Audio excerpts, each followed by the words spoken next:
Let's begin with the basic explanation of the class trial. During the trial, you'll present your arguments for who the culprit is, and vote for who done it. Vote correctly, and only the blackened will be punished.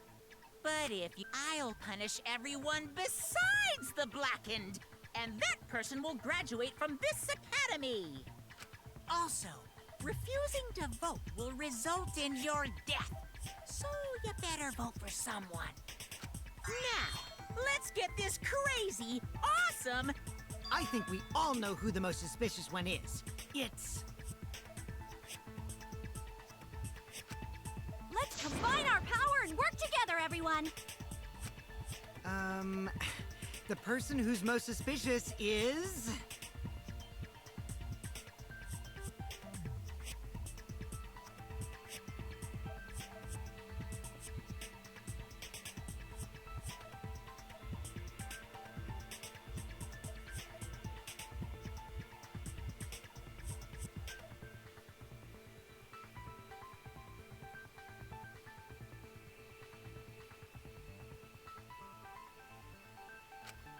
Now lend me your energy, everyone, so we can catch the culprit! Because the murder happened during the magic show, the culprit can only be... Hey-ya! I'm in top form today! Tenko, why are you interrupting me? We can't have a good trial if you talk over me! Huh? I'm not interrupting you! Whatever you have to say is probably worthless anyway, because all males want to talk about is S.E. Himiko seems suspicious. Hey! Angie, how can you accuse Himiko?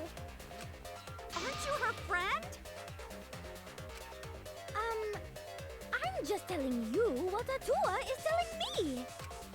He is using his divine knowledge to show us the way to survive. You should thank him, lest he pour his holy wrath upon you all. Screw Atua! That guy's got nothing on me. I'll protect Himiko! But it does point to Himiko being the most suspicious. Ryoma died during Himiko's magic show. His body appearing in the water tank leads one to think it's only natural we suspect Himiko. She was the one performing the trick.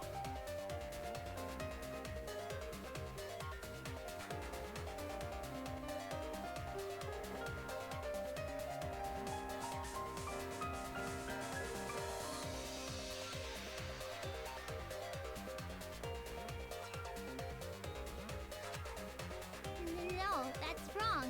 The underwater escape wasn't a trick. It was magic. It's not the part you need to deny. You gotta tell us you're not the culprit. Magic, huh? That's so cool. What a mysterious miracle.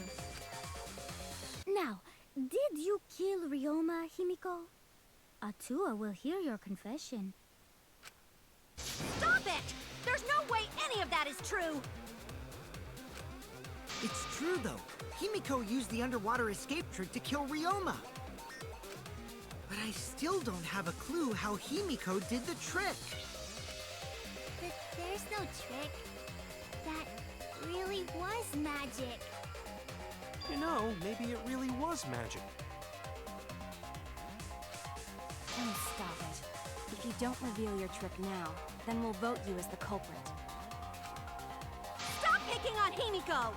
A cute tiny flower like her couldn't kill anyone. I get that you want to defend her, but that might be a bit much.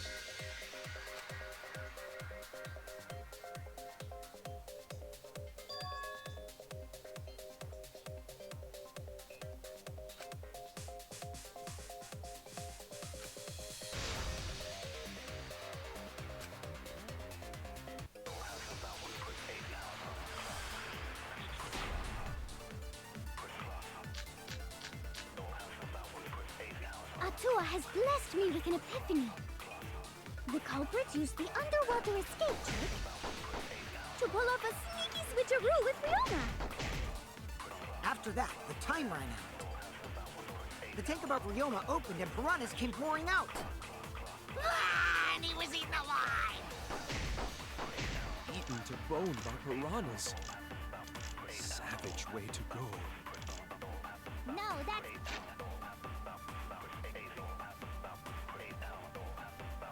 It's wrong. The underwater escape was no trick, it's magic.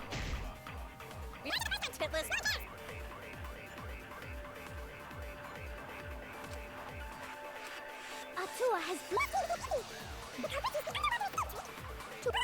switcheroo with Riona. Time. The Rioma opened, piranhas came pouring out. Ah, and he was eaten alive! That's wrong!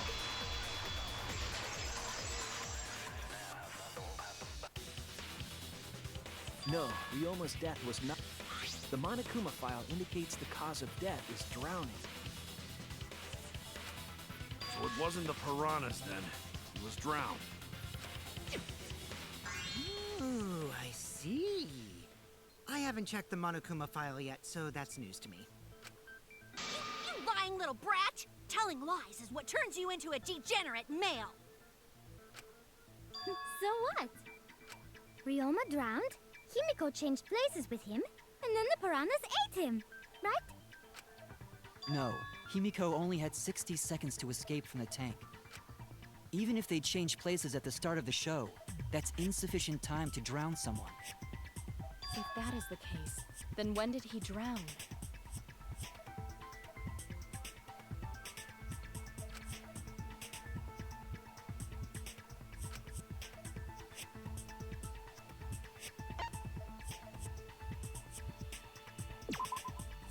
That's it! Ryoma was already drowned before the show started. Agreed. Before being eaten by the piranhas, he made no attempt to escape the water. To be precise, he made no movements whatsoever. Yes. By that point, he had already joined the ranks of the dead. Could that mean his body was hidden until the culprit made it appear in the tank? Hidden? Where?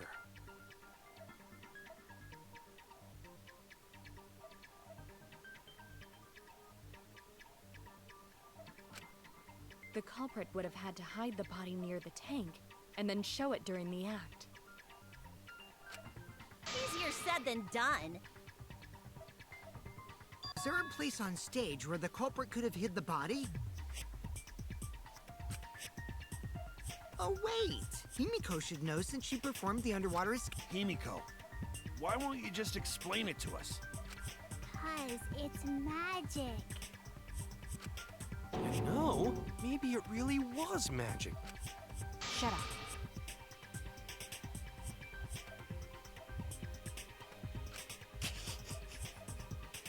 Himiko is committed to her act, but those who deal in dreams are oft liars.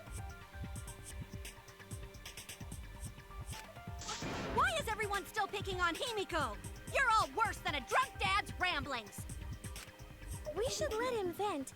After all, it's tough being the man of the house. And we gotta figure out how the trick works to find where the body was hidden. But Himiko does not wish to tell us how she performed her act. Then let's work together to reveal the secret behind Himiko's trick! So, not real magic? No, it was real magic. Magic. Magic. Magic!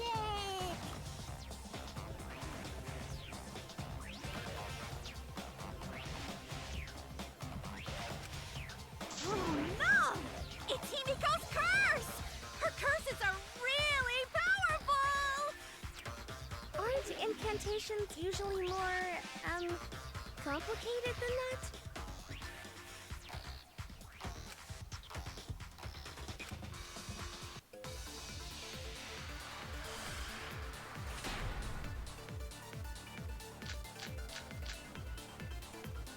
How did Himiko escape the water tank? Maybe she just climbed out and no one noticed. Nah, she definitely would have been caught. Perhaps a mechanism was set up on the stage. The curtain covering the tank was certainly suspicious. What about that square pane of glass we found in the tank? Maybe the tank had a secret hatch. I agree.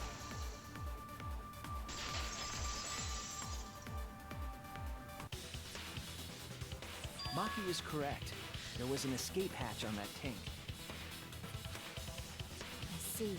So it did have one.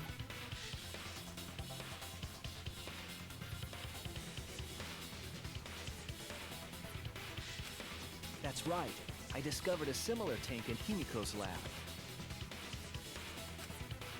There was a panel on the side that could open. That was her escape. Mind over strength!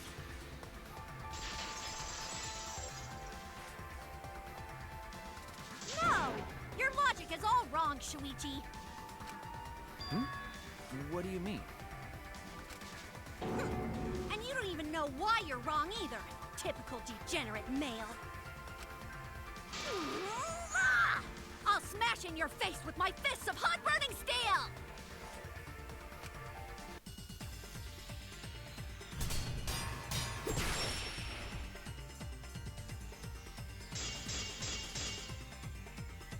The side of the tank being open doesn't have anything to do with Himiko's escape. She didn't use an escape hatch. I know she didn't do that. And now, I'm gonna punch you! Wait a second. Before you punch me, what makes you so sure she didn't? Because if she escaped from a hatch in the tank, the water would have gushed out with her. There would have been water everywhere. I'll cut through your words!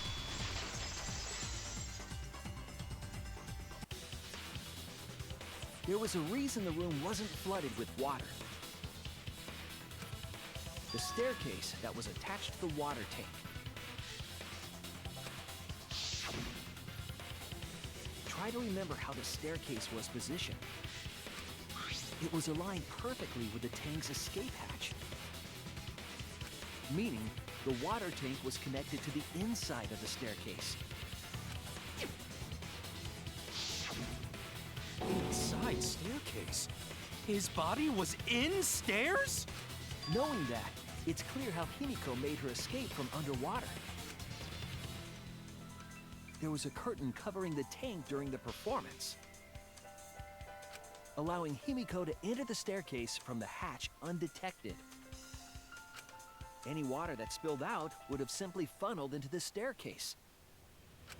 So how do you get out from the staircase? The staircase also has an escape hatch, one facing away from us. It's placed so that the water would not drain from the staircase. In which case, a person could exit and leave water inside the staircase. However, that person would be soaked, meaning that some trace should be left. That would explain why there was a puddle around the stairs. So when Himiko came out from the stairs, her wet clothes dripped water all over.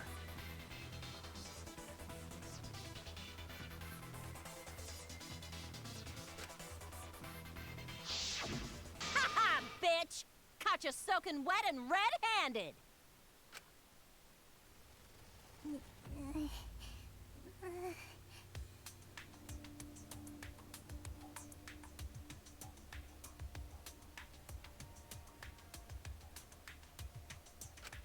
Judging from Himiko's reaction, you hit it right on the bullseye. But Himiko's clothes should have been wet when she left the water tank.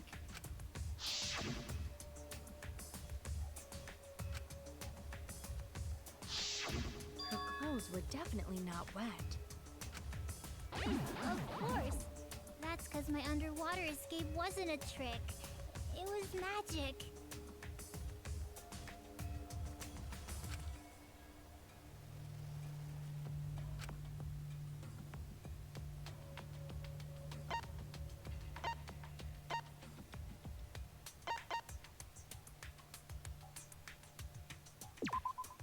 That's it! It's because she changed her uniform. The dormitory is stocked with uniforms. Did you hide one behind the stage in advance? I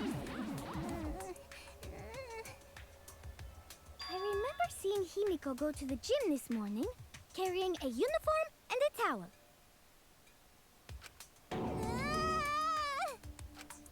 Ah! Why would you say that? I see. She had a towel too. She may not have had time to fully dry her hair. But her short hair and hat ensured we were none the wiser. Himiko can't get wet, because her body repels water. Huh? Like a duck? Himiko, come on. Give it up already.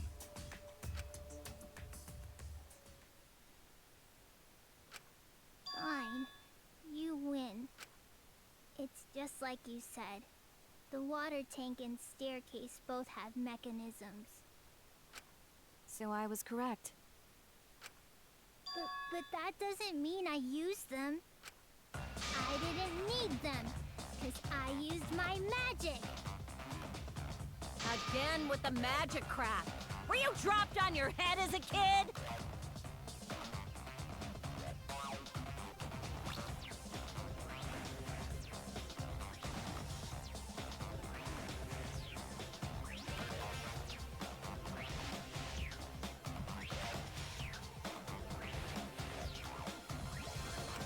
Now that we understand how the trick was performed, let us move on.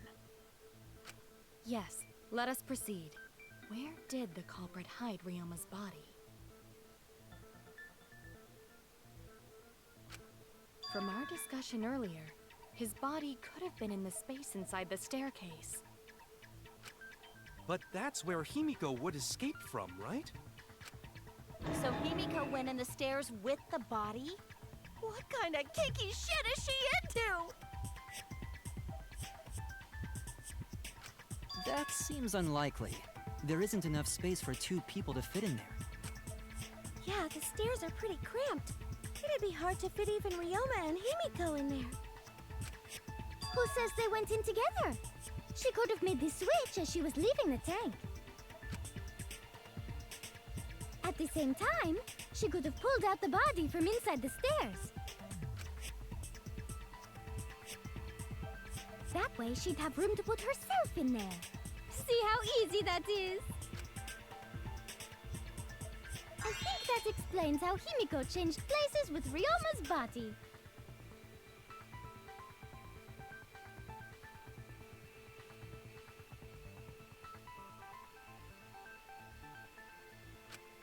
Wait a minute! Why did you automatically assume it was Himiko? Who else but Himiko could have done it?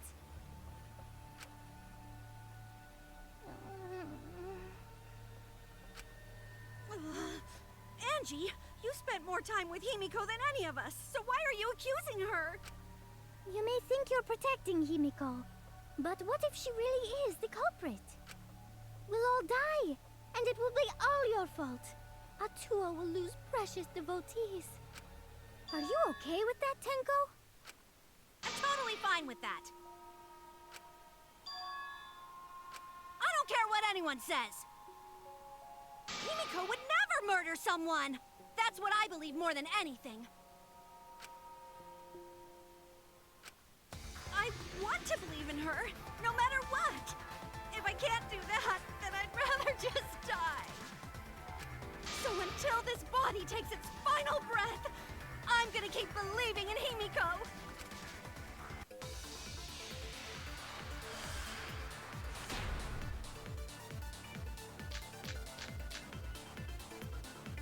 The only one who could have switched out Ryoma's body is Himiko herself. When Himiko was escaping the tank, she dragged out the body hidden in the stairs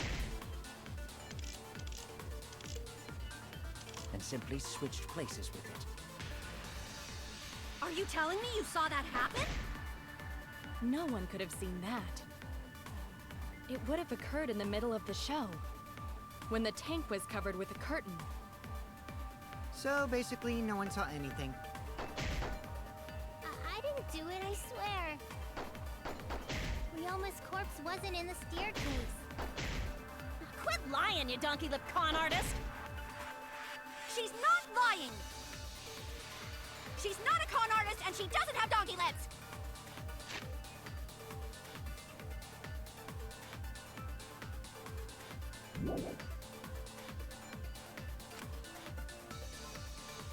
The only one who could have switched out Ryoma's body is Himiko herself. When Himiko was escaping the tank, she dragged out the body hidden in the stairs and simply switched places with it. Are you telling me you saw that happen? No one could have seen that. It would have occurred in the middle of the show, when the tank was covered with a curtain. So basically, no one saw anything. That's wrong!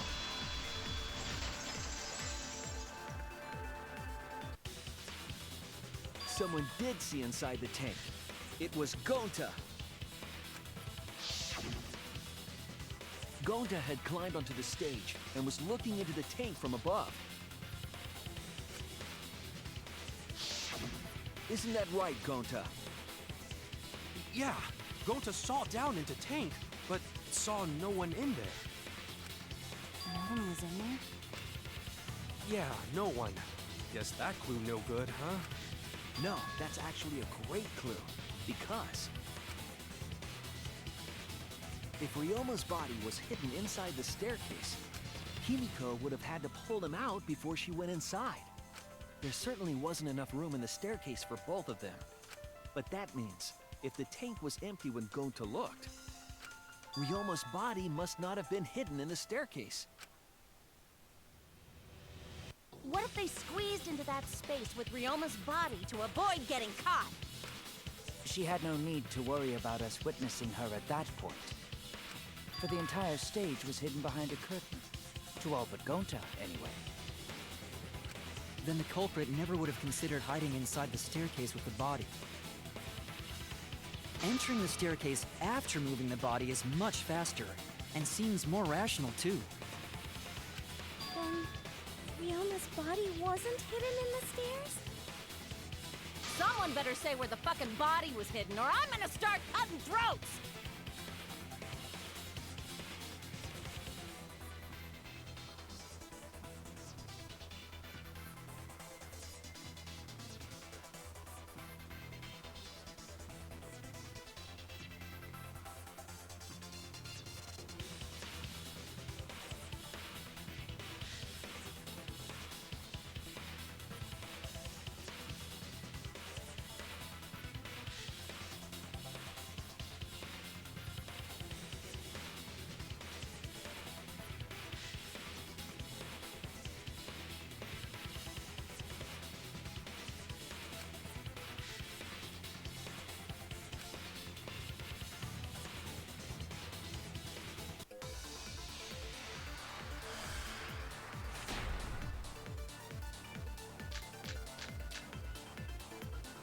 Where were you hiding Ryoma's body?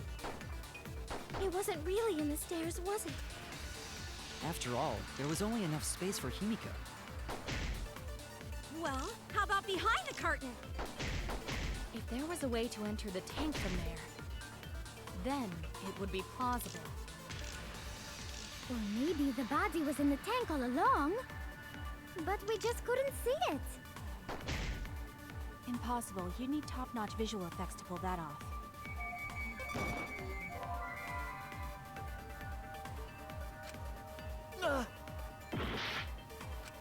Where were you hiding Ryoma's body? It wasn't really in the stairs, was it? After all, there was only enough space for Himiko. Well, how about behind the curtain? If there was a way to enter the tank from there, then it would be plausible. Or maybe the body was in the tank all along, but we just couldn't see it. Impossible. You need top-notch visual effects to pull that off. And what of the tank? containing the piranhas. No way! If you put a body in there, the piranhas would have eaten it way before we saw it. But if the body and piranhas were separated... I agree.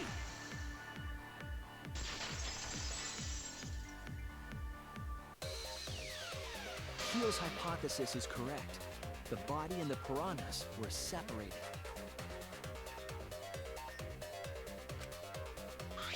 This was accomplished using the square glass pane found in the tank. Just as I thought. Using that glass pane as a divider, a safe space could be created in the tank. It is in such a space that the body could be stored, separated from the piranhas. Then that means Ryoma's body was hidden in the piranha tank the whole time! So Ryoma's body fell into the water tank with the piranhas? Gonta knew it! What is it, Gonta? Gonta was above stage when piranhas fall. That's why Gonta sees something no one else could. When piranhas fell, Gonta sees some big thing fall into water tank with them.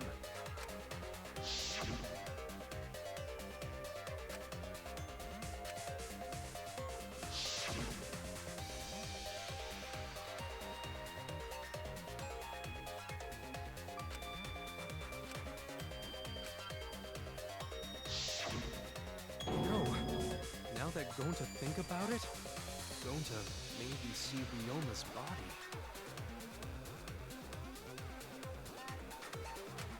When the piranhas dropped from the tank, I thought I saw something bigger drop as well. The water tank on the bottom is made completely out of glass, correct? You can see what is happening through the glass.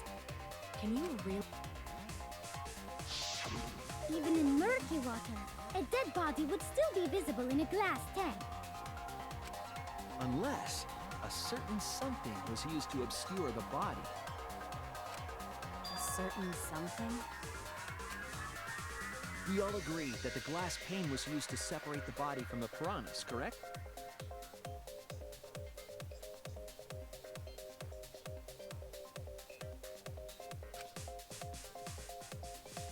Well, that method has the added benefit of hiding the body from view.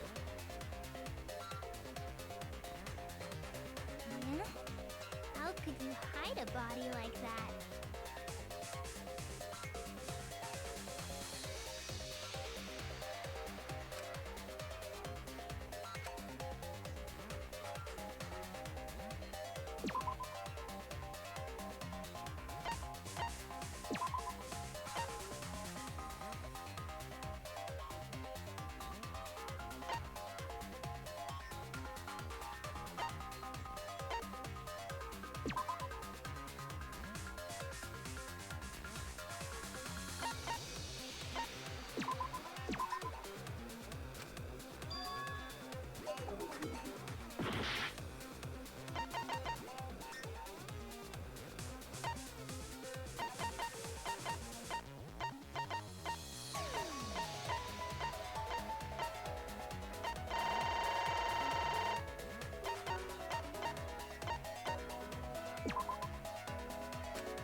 Oh no!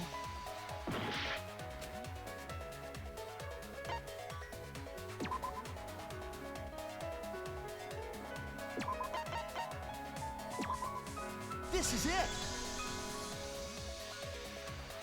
It was the piranhas. The piranhas were obscuring the body.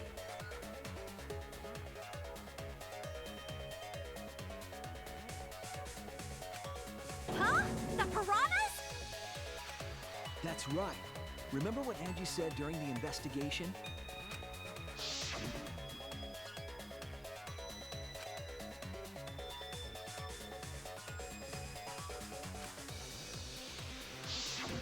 They increased that significantly? I didn't know piranhas fuck like rabbits. It seemed that way, but it wasn't that the actual number of piranhas increased. The glass pane divided the tank nearly in half, right?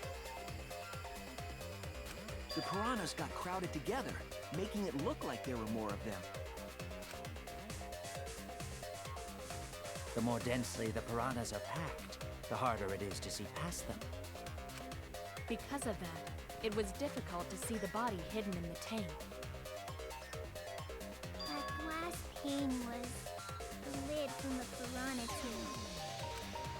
It was really easy to detach that lid, so it's no wonder they used it as a divider.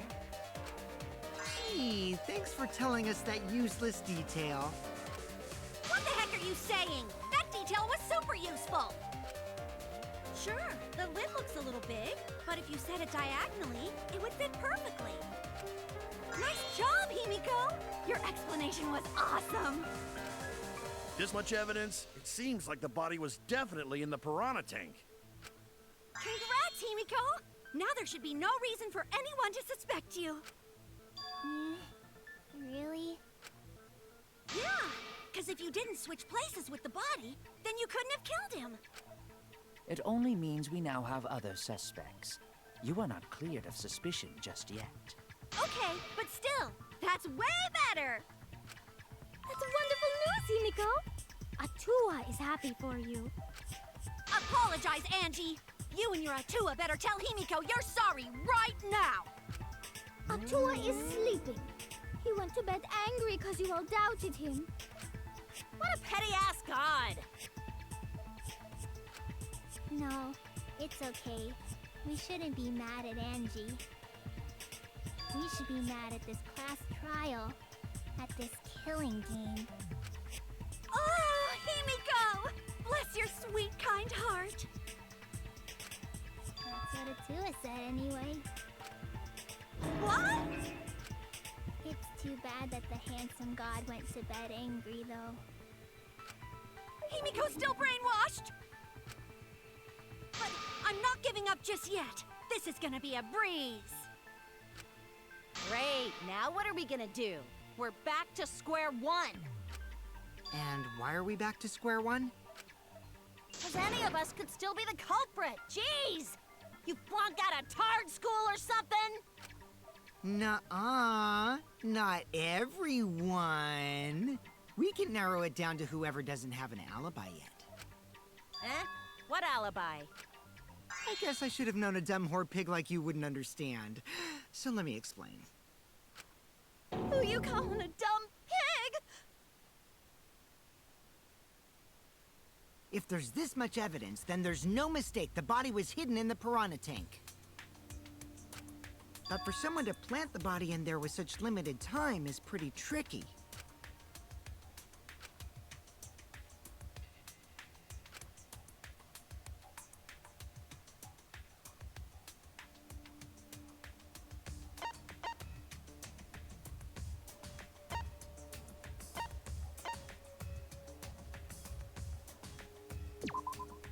That's it! It was done yesterday, before nighttime. Ding, ding, ding! The ultimate detective gets it right again! Wait, how do you know it was before nighttime yesterday? Stop asking me dumbass questions. It could have been solved with the process of elimination. Jeez. Fine. I'll explain it to the itty-bitty pea-brained bitchlet. The bitchlet? First, the gym was closed during nighttime, so no one could have entered. Because if you try to enter the gym at night, it'll go off. You talking about my butthole? No, she means the alarm! After nighttime passed, morning came. But hiding the body before the show was... Impossible! Himiko and I were waiting in front of the gym before the morning announcement. Which leaves only one possibility. It was done before nighttime yesterday. Anyone who doesn't get this is just as stupid as the whore bitchlet over there.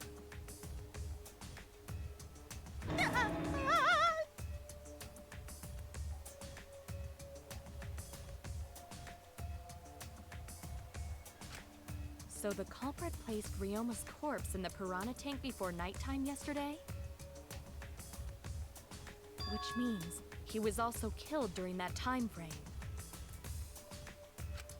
Yay! Now we know what time the crime happened, right? I still don't really get it, though. Can we narrow down the time of death a bit more?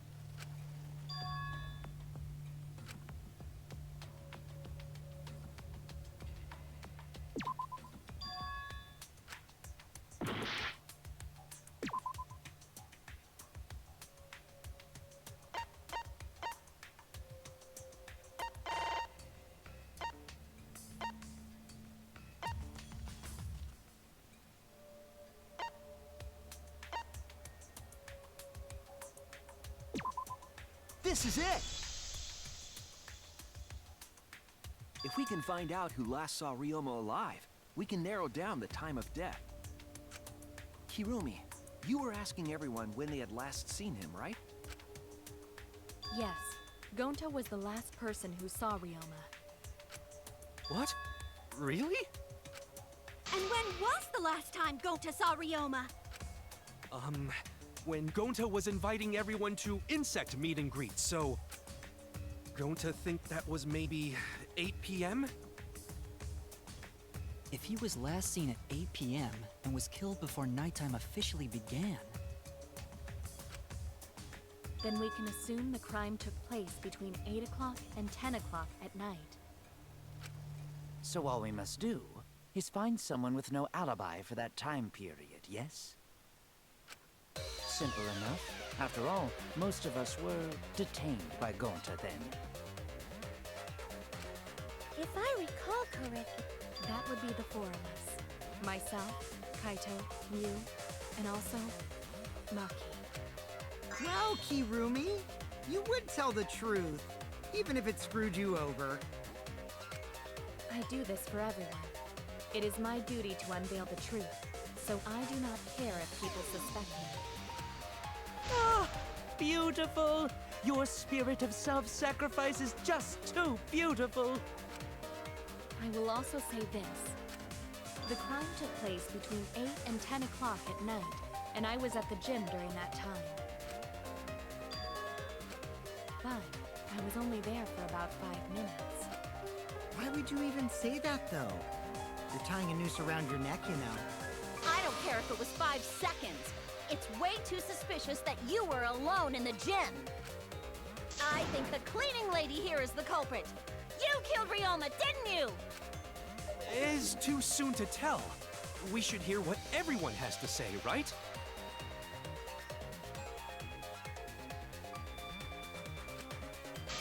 Fuck that noise! But Mew, you don't have an alibi for when the crime occurred either, do you? Think I'm suspicious? I don't even know where the gym is. doesn't telling such obvious lies make you more suspicious, Mew? The other two without alibis are Kaito and Maki. Let us hear your testimonies. I was in my research lab the whole time. I didn't go to the gym. But that cannot be proven, can it? What about Kaito? Only murderers grow out creepy facial hair like mustaches and goatees. What? My goatee's not creepy. It gives me a glamorous celebrity vibe. Anyway, among those four, the culprit must be the one who doesn't have an alibi. I apologize, but given the circumstances, we have no choice but to suspect you. Suspect who? Who's the culprit? Wait up! Why are you guys suspicious of me? I've been helping the whole time! Oh, wait. I remember now. I do have an alibi. You will see whether or not I am suspicious as the trial progresses. I'm No not way the I'm the culprit. culprit!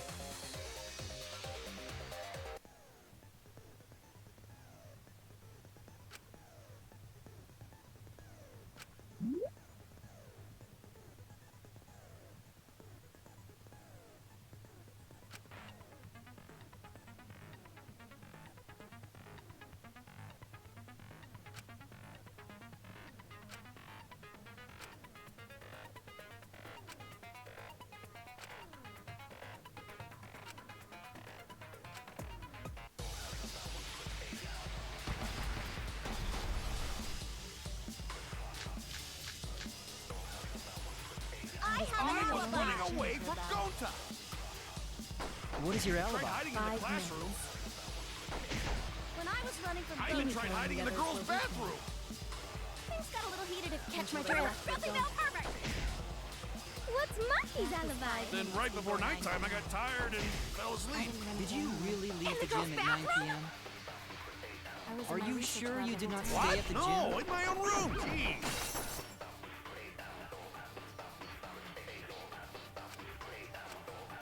I was running away from Gonta. What is your alibi? Tried hiding in the classroom.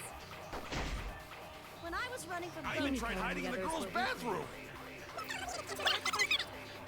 What's Monkey's alibi? Then before nighttime, I got tired and fell asleep. Did you really leave the gym at 8 p.m.? Are you sure you did not stay at the gym? No, in my own room. I heard it!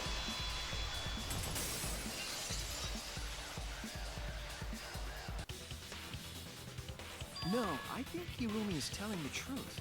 Kokichi's story proves it.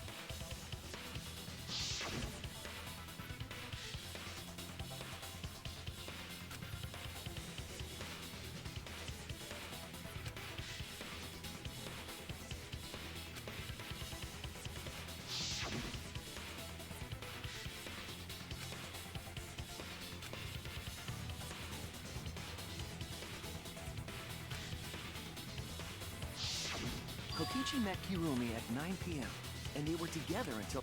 Gonta went to the gym to catch Himiko and Angie 5 minutes before 9 o'clock. After I left Gonta's lab, I ran into Kirumi. I'm pretty sure Kirumi stayed at the gym 5 minutes till 9 o'clock. This information could have been told to us beforehand. Sorry, forgot. I definitely didn't keep it a secret to make the trial more interesting. Forgot?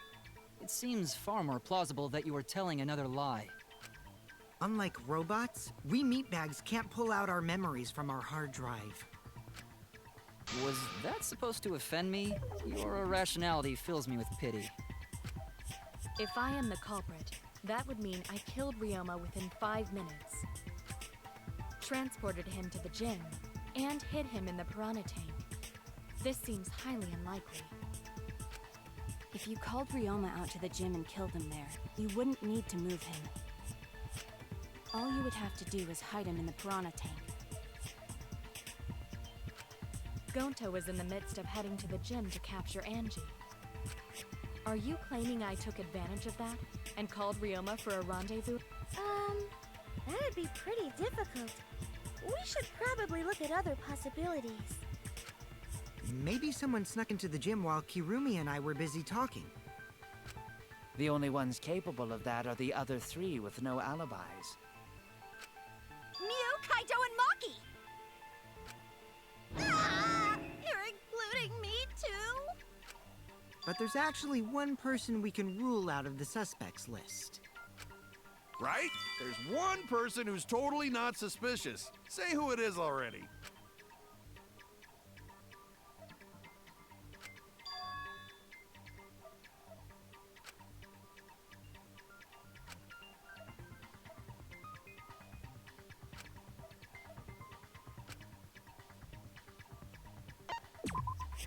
That's it! Kokichi, you're talking about Mew, right? What? You?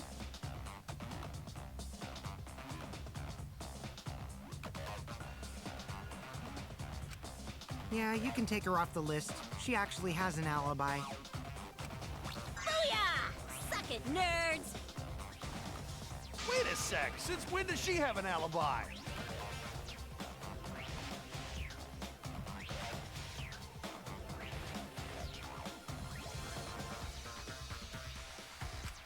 If you compare everyone's statements, there's no other possibility.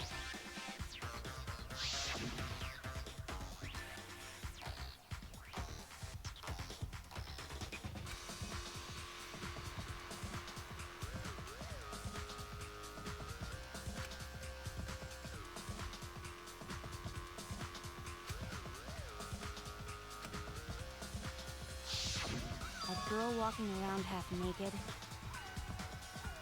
Who else could it be but the horny exhibitionist Mew? We can't just jump to conclusions like that. He just saw a shadow, right? That could have been anyone walking around in women's underwear, even me. That'd be a whole different issue. No, it's Mew, without a doubt. Mew and Gonta's statements prove it.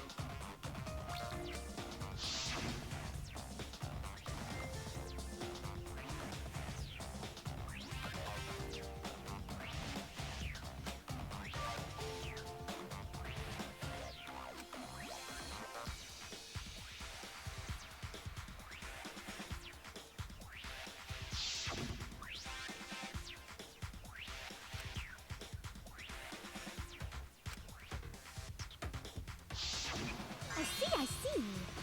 It sounds like Gonta got an eyeful, What? Why the heck were you in your underwear, Mew? Well, 'cause, I'm Pretty stacked, so... I figured I'd take my clothes off so Gonta would be too flustered to touch me.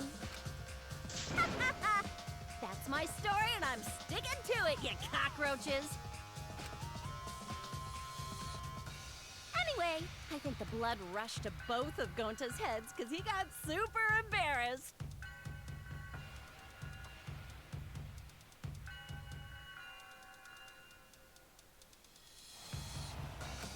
Mew was in her underwear, and Gonta got a weird feeling. So Gonta ran away. Well, when you got the body of a goddess, it's only natural to want to flaunt it. I show my panties to the boys all the time. And I mean all the time. So you're welcome, Gonta. Think of me during your next tug session. Most of that was unintelligible nonsense, but it would seem that Mew has an actual alibi. Yep, it took a while, but at least we got everyone's alibis cleared up. We should remember all of this in case we need to recall these events again.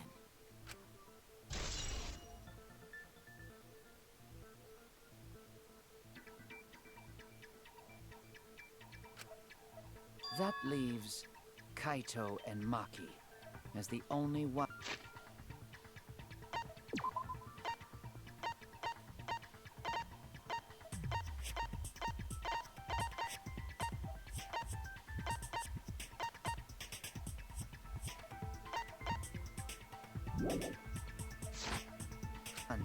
Then one of them must be the culprit.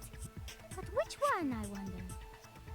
Eeny, meeny, miny, mo. Catch the culprit by its... Hold up! Don't decide just yet!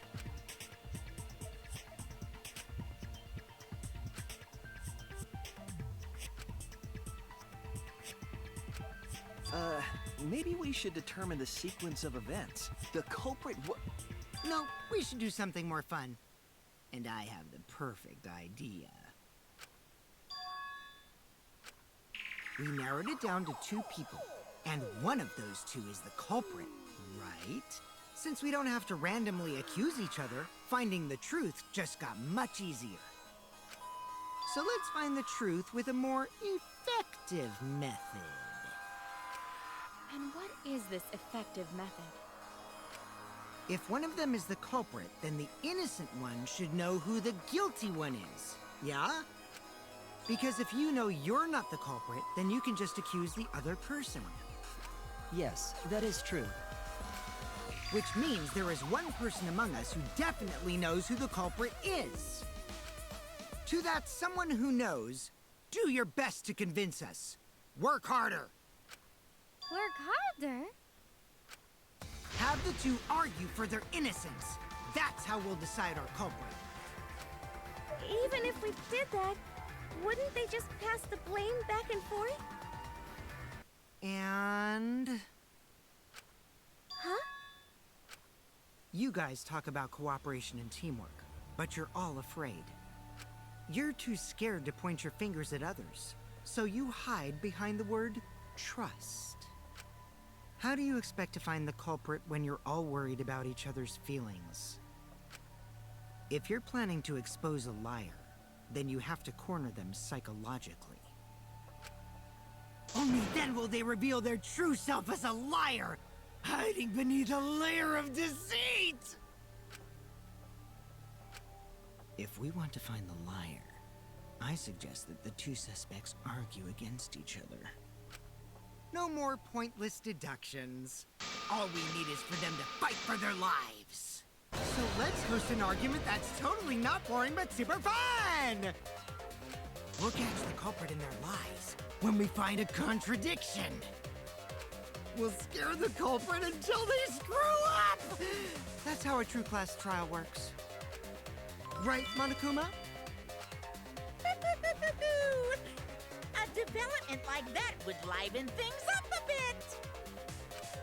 Yep, I totes agree. You're agreeing with Monokuma? Just whose side are you on?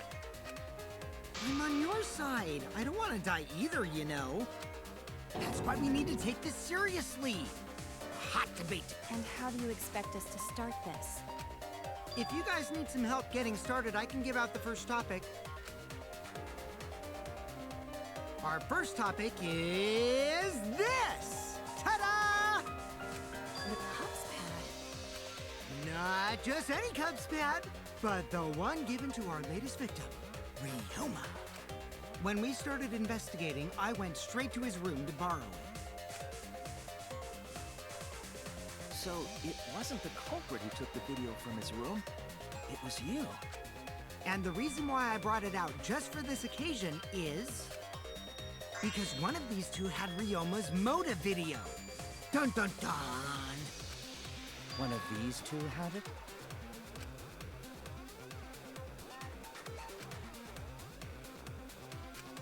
And for us to figure that out, we need to know who this motive video belongs to.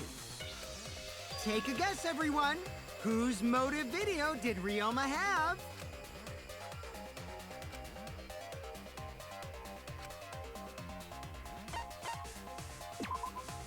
That's it! It was Maki's motive video, right? Oh, how did you ever guess? Ooh, I know! It's because the motive video that you have belongs to Kaito. Process of elimination wins again. The obvious answer was Maki, right? Is that true? Shoot. Yes, you're right. And what about that? Just because Ryoma had my motive video, that doesn't make me the culprit. Finally, you said something! I only brought up the motive video to make you talk. Excuse me? Okay, now that we got the party rolling, let's get you and Kaito ready to argue. Remember, if you're not the culprit, then that means the other one is. Got that? Let's start this extreme death debate. Tear up! Wait just a minute.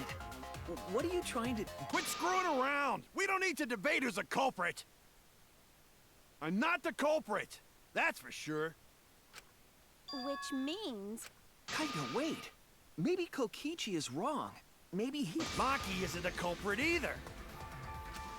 Huh? What? Huh? Really? You're saying neither of you are the culprit? Then what would be the point of this whole debate? Who cares about that? All I know is that neither me or Maki are the culprit. It's just a hunch I've got. Hunch?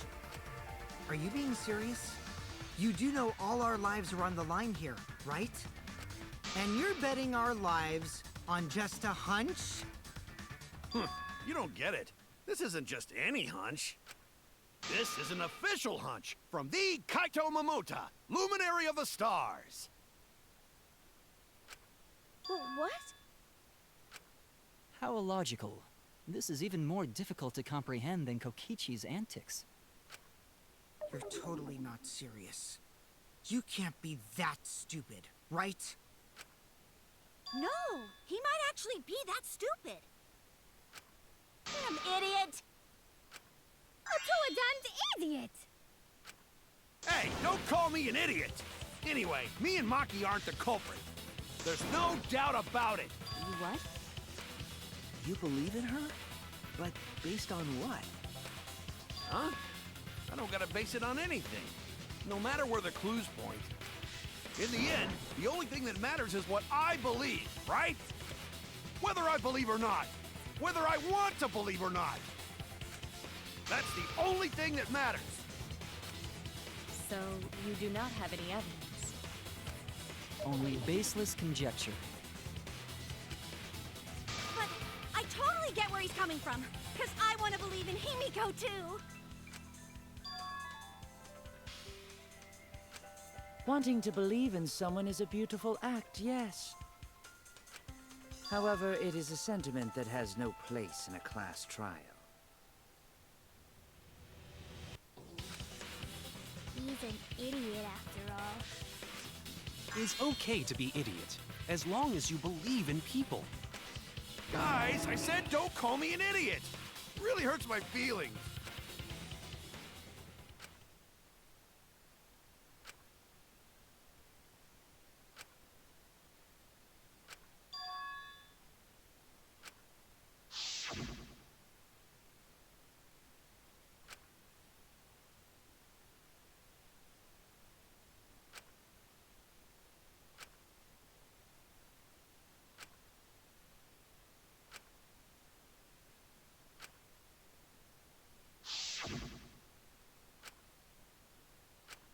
I'll believe in Maki as well. What? That's our Kaido, right? Making us think with our hearts. You too? How could the ultimate detective believe in someone without proof? But there's no proof linking Maki or Kaido to this crime either. I believe in innocent until proven guilty.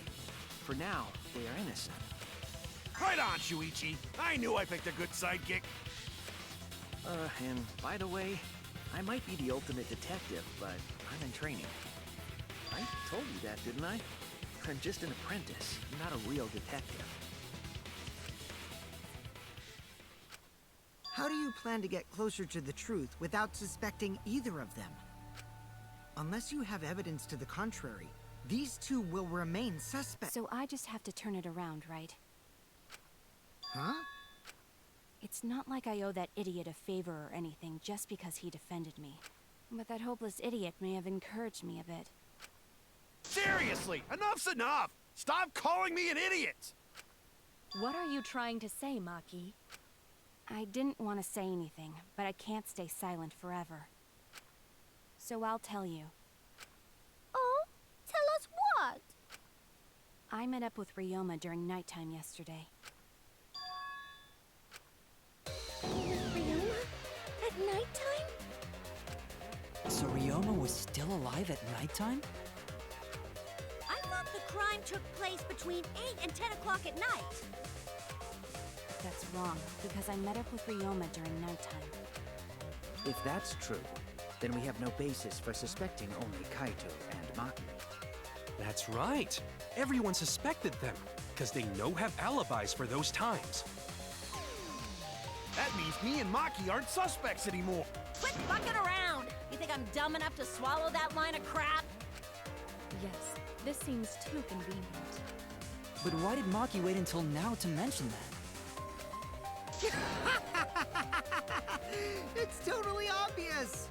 Maki's so desperate that she has to lie.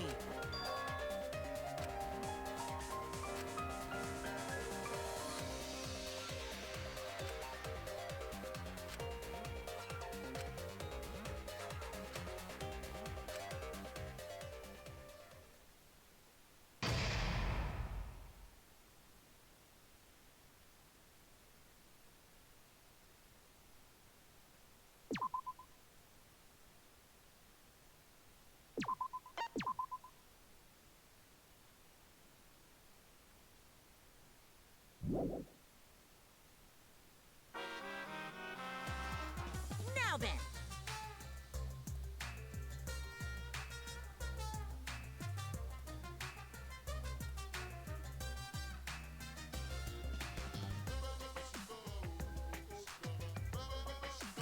The hell you saying?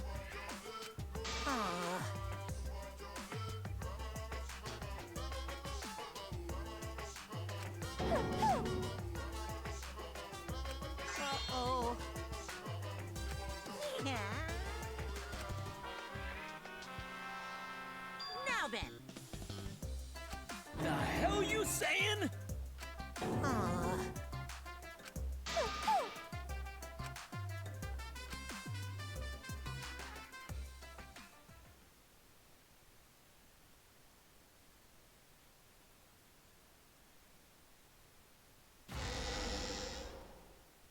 Another shocking truth revealed.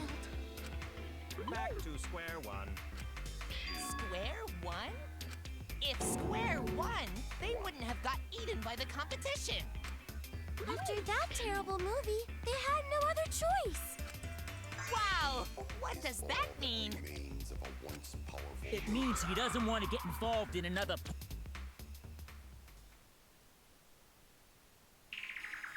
We shouldn't listen to anything Maki says.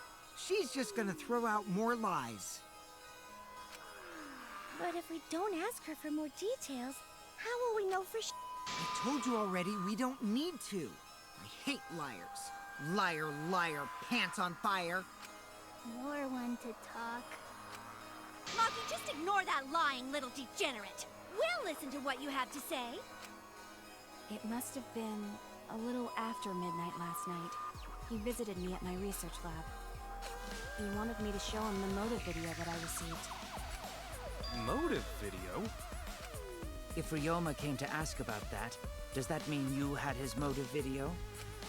As I recall, Ryoma had Maki's motive video, correct? Does this mean you and Ryoma received one another's motive video? Maybe. I actually didn't check the one I got, so I wouldn't know. Maki admitted earlier that she hadn't checked her Cubs pad. Then why did Ryoma think that Maki had his motive video? If he went around asking at random, he might have asked some people besides Maki. He never asked me. He probably never asked you guys either, right? Then, who was it that told Ryoma about his Cubs pad?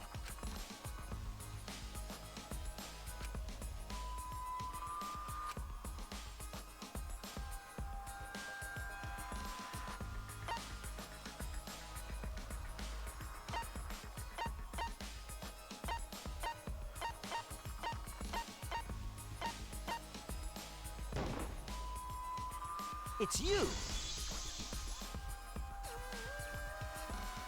That would be Kokichi.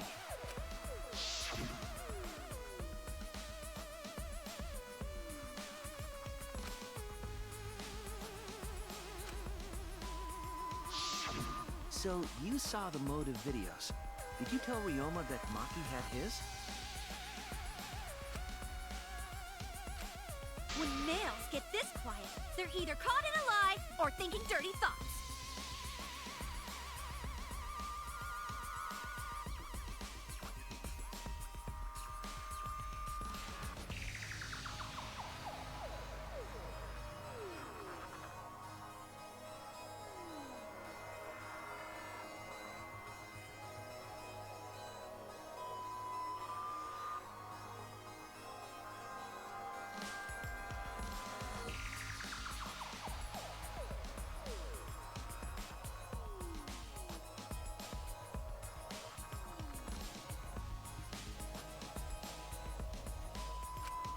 What happened then, Maki?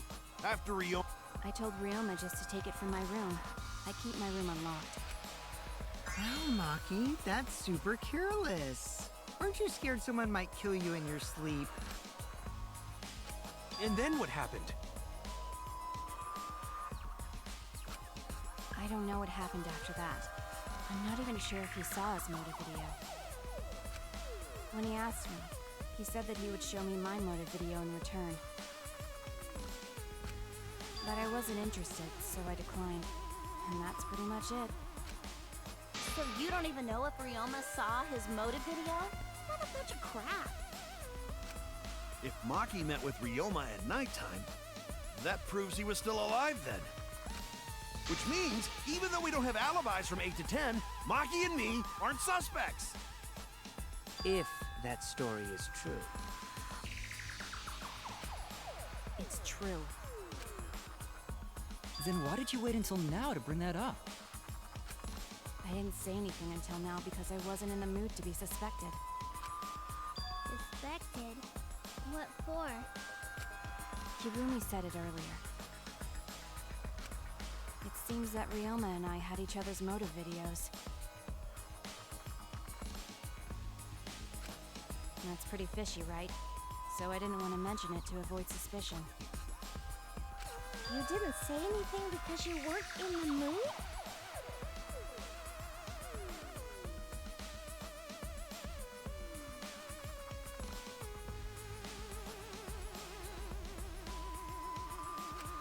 It is quite selfish to keep this information hidden because you were not in the mood. Well, whatever. Either way, let's just believe Maki. Yes, yes! Those who believe shall be saved! No, we need to wait. There is still more to confirm. Well then, why don't we ask Kokichi? Huh? What now? You never answered my question. Were you the one who told Ryoma that Maki had his motive video? Is that really important? Yes, it is important. Because if Kokichi told Ryoma, it becomes more likely that Ryoma visited Maki during nighttime. I see. Kokichi's response may help corroborate Maki's testimony. Now you understand why I don't want your charade. I want the truth. Well, Kokichi, did you tell Ryoma?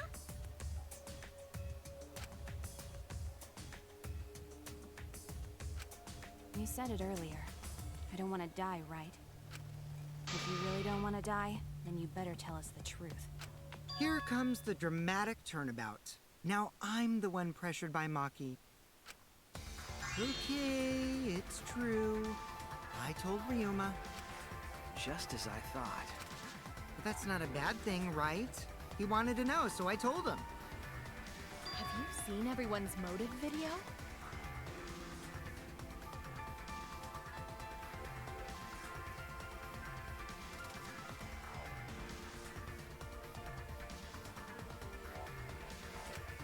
No, not yet. I was gonna wait until we hosted like a movie screening party. I just checked who had whose so I could give them back to everyone after. Anyway, if Kokichi told Ryoma that, then he must have gone to see Maki. That means Maki's telling the truth. Ryoma was alive during nighttime. No, we cannot be too sure about that yet. Even if Ryoma and Maki did meet, it does not mean it was during nighttime yesterday.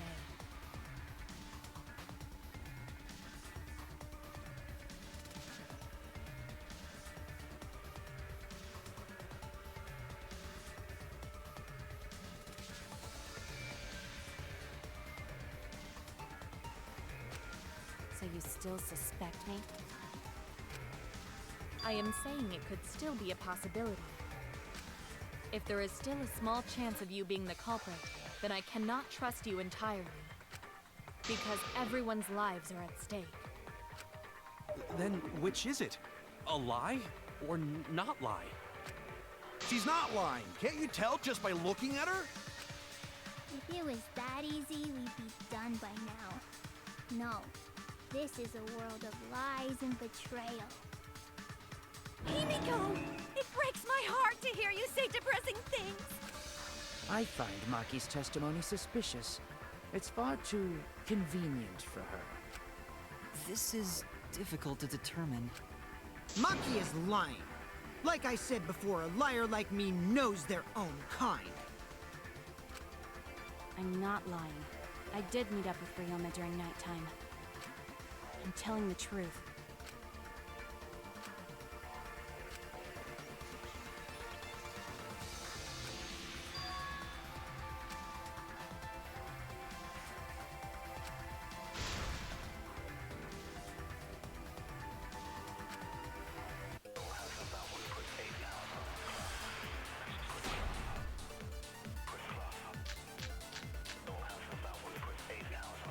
I met with Ryoma the previous night. What a load of crap! Maki only see Ryoma at night? Yes, I didn't meet with anyone else. Did anyone see those two together? Surely they would have come forward already. If no one can prove that this meeting took place, then there is no reason to believe your testimony, I'm afraid. As expected, Maki is lying to us. If you can't prove your claim, then it's the same as an outright lie!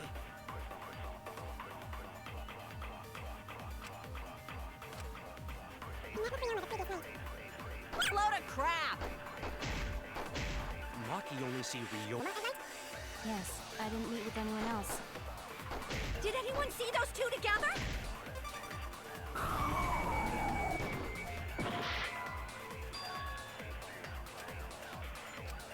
I was.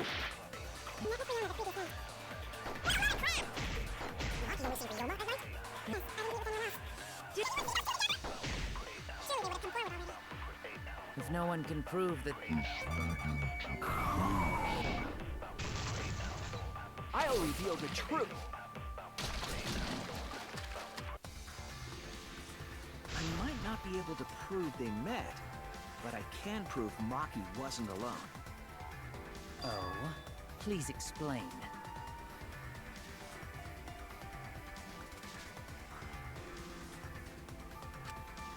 Well, Kaito and I train together every night. And yesterday, because of the insect meet and greet, we started late. Huh? Ah, Kaito, don't worry. You don't have to say anything. Anyway, we were doing some frog squats on the school stairs when we heard two people talking. People talking? We knew one of them was Maki, but we couldn't pick out the other one. But now that I think about it, it must have been Ryoma. What? Yeah, maybe. That was probably around midnight. Wait a minute! If you heard their voices, then that means... So Ryoma and Maki did meet up. No, hold up! Why'd you sit on that info for so long?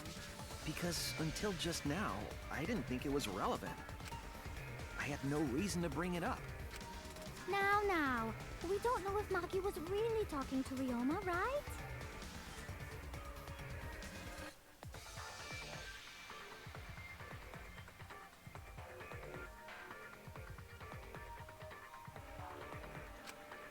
That is true. If I knew for certain, I would have said so sooner. But considering the circumstances, I can't imagine it being anyone but Ryoma. None of us were talking to Maki last night, correct? So it... And nobody say you suddenly remember talking to Maki. It's way too late for that. And you two did not confirm who Maki was talking to at the time? If I overheard a conversation in the middle of the night, I surely would have checked. We are still part of a killing game after all. Whoa, chill out. Why this scary face? That was my bad, but it's not really manly to eavesdrop, you know? I wouldn't do something so uncool. Anyway, I know that we heard those voices. Maki is not lying. Then Gonta will believe friends. You're gonna believe him? Just like that? But Shuichi has no reason to lie. Yes. If his lie leads us to the wrong culprit, he will join us in eternal sleep. Unless he wishes for death, we should be able to believe him. That's right. You can believe me. Yeah, you're right. Belief shall set you free. I'd be so surprised if Shuichi was a liar, especially after we believed him for so long. We wouldn't be able to trust anyone anymore. Well, it's not like he's lying anyway. All right, that proves it then. Ryoma was still alive during nighttime. In other words, me and Maki aren't suspects anymore. But I guess that means everyone's alibis no longer matter, yes? So, everyone is culprit again? So, we're right back where we started. What a pain. However, it should be clear now that the crime occurred after nighttime began. But then when was Ryoma's body placed inside the piranha tank?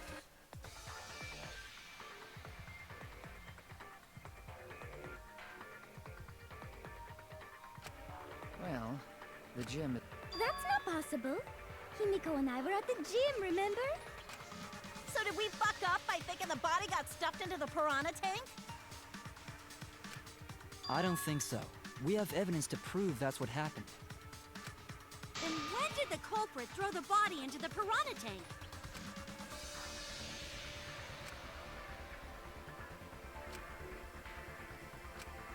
The only time they could have done it was during nighttime, huh? Did you forget the gym's not open at nighttime, dick cheese? Dick cheese? But that's the only possibility, because by morning we were already at the gym. It may be possible they slipped by without you noticing. No one can slip by me. I'm known far and wide as the snoozing sorceress. What a terrible title for a guard. Are you positive that you did not see it? You cannot enter the gym at nighttime. Himiko would have seen it. She might strike out, but she always keeps her eye on the ball. I don't even play baseball.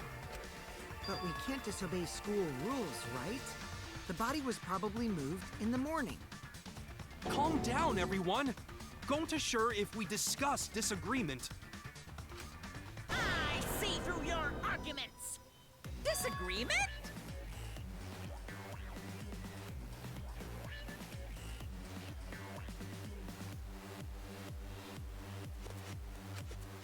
What? A disagreement? You mean you're split down the middle again? Then the Ultimate Academy is proud to present its very own more phenomenal trial grounds! Yippee! We've been waiting for this! Jeez, we gotta do that whole crazy thing again?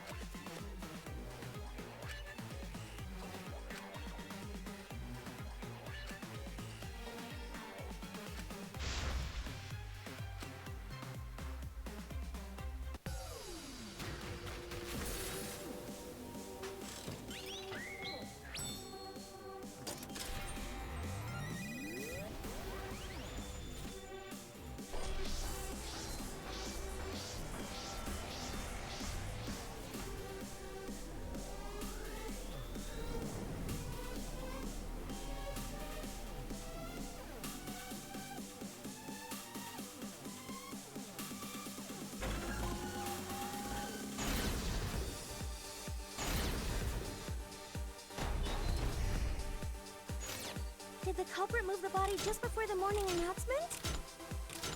Angie! I was in front of the gym with the others, before the announcement. Is it not possible you simply missed the culprit? Himiko! We were right in front of the door. There's no way we could have missed them. Remember, the rules state that you can't enter the gym at night. Kaito! Rules probably don't apply to corpses, you know. The piranha tank is too far from the gym's entrance. I got this! You might be able to reach the tank from the window above the stage.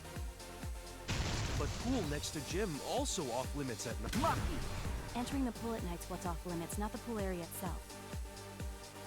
But should we trust Maki's testimony in the... Tenko! It's okay, because we have Shuichi's testimony too.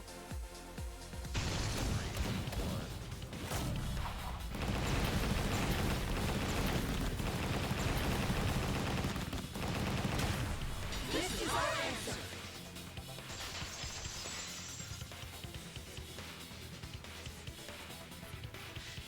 It's true that we cannot enter the gym at nighttime. I am positive that the window is how the culprit moved the body.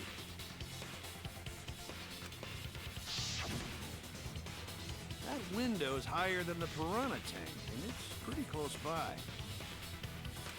The curtains might have been closed, but the window was open the whole investigation. That means it was certainly possible to put the body in the piranha tank from the window. However, I'm also positive the pane dividing the piranha tank was set up beforehand. That certainly couldn't be tossed in. It would need to be placed carefully.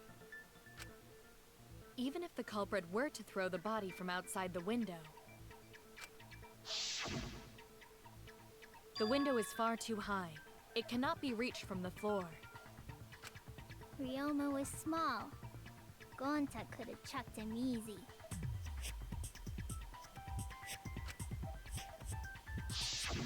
Yes, but Gonta wouldn't do that.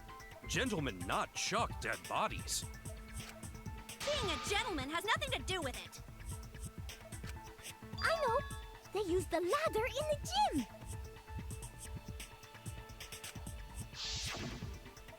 You tested it out while you were investigating, Shuichi. That ladder reached the window, right? So the culprit just needed to put the body through the window to pull it off, right?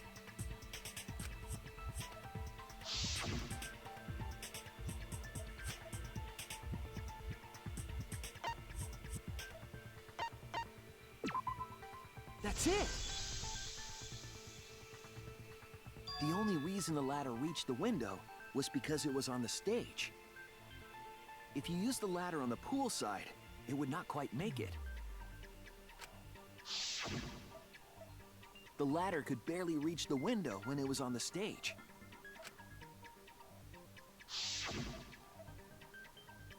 And there is nothing on the pool side of the gym as tall as the stage. Finally, the ladder was found in the gym, correct? If the culprit used the ladder on the pool side, we wouldn't have found it in the gym. And they couldn't have thrown the ladder back through the window because it's too heavy. Then Gonta used his hard strength to throw the ladder or the body or something. Gentlemen not throw dead bodies. Or ladders. The body could not have been thrown into the piranha tank to begin with.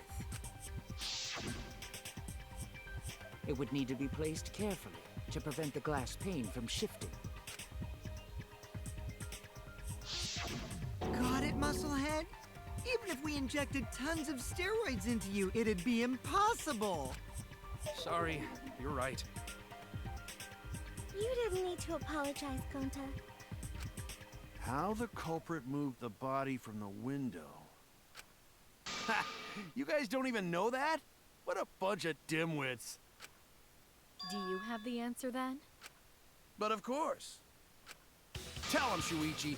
Blow them all away with the truth.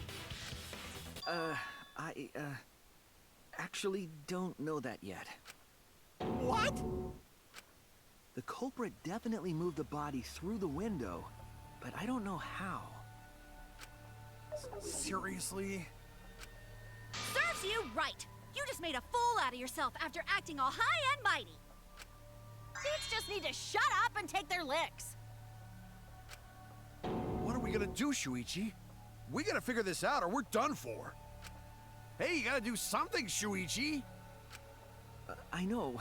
I have to do something, but...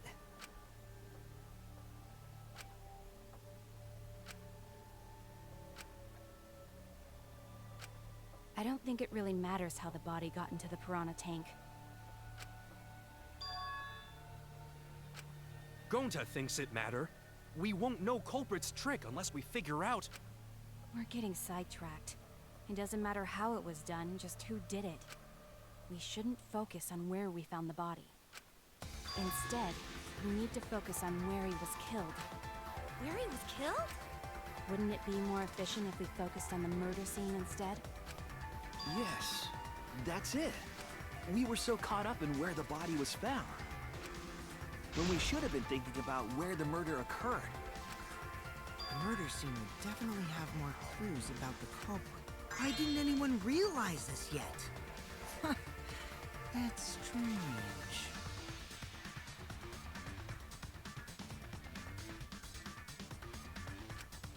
Perhaps the culprit steered the conversation away from that topic.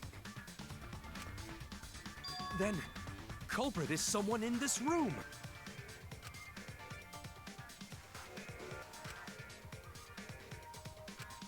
Well then, let's discuss the crime scene to figure out who the culprit is. That's not a bad idea for a robot. The last time I heard such a good idea was when Nino told me to move in with her under the bridge to get out of the cold. Himikawa under the bridge?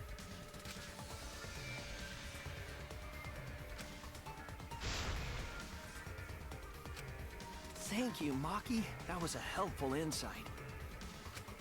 I can't believe you didn't notice that. I guess that's why you're still an apprentice.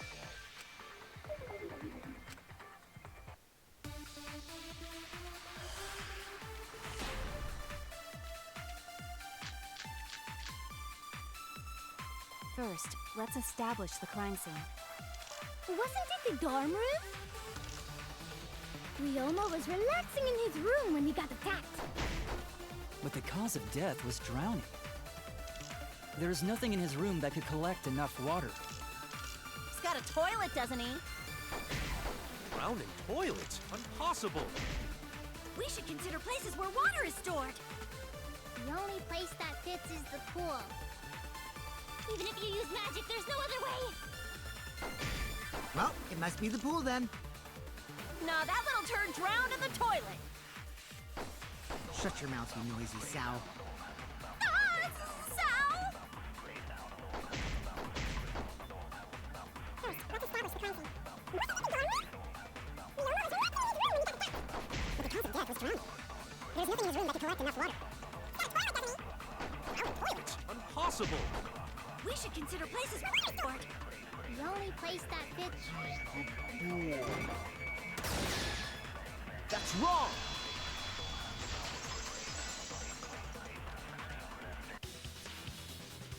The pool could not have been the scene of the murder.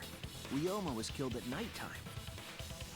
No swimming is allowed at nighttime, so a living person could not have gone in.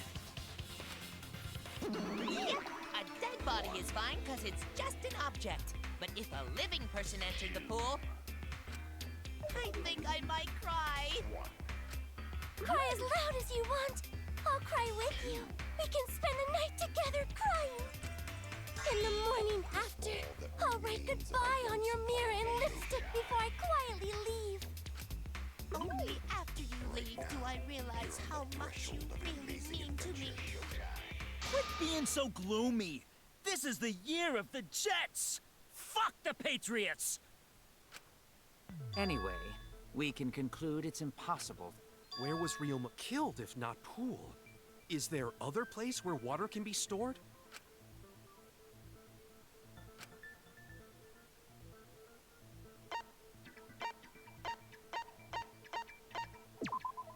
This is it!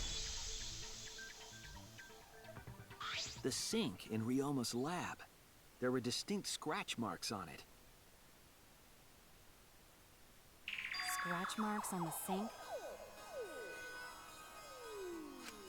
And I believe those scratches were caused by...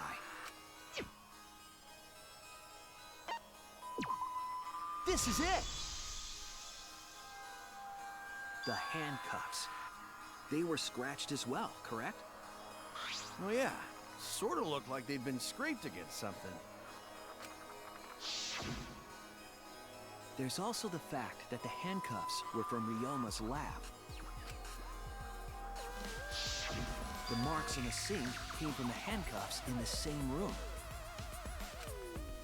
The size and shape of the scratches are consistent with the handcuffs, I'm sure. How did those handcuffs get from the lab to the water tank? Because Ryoma was wearing them, right? Yes, though they were only visible for a brief moment when Ryoma appeared in the tank.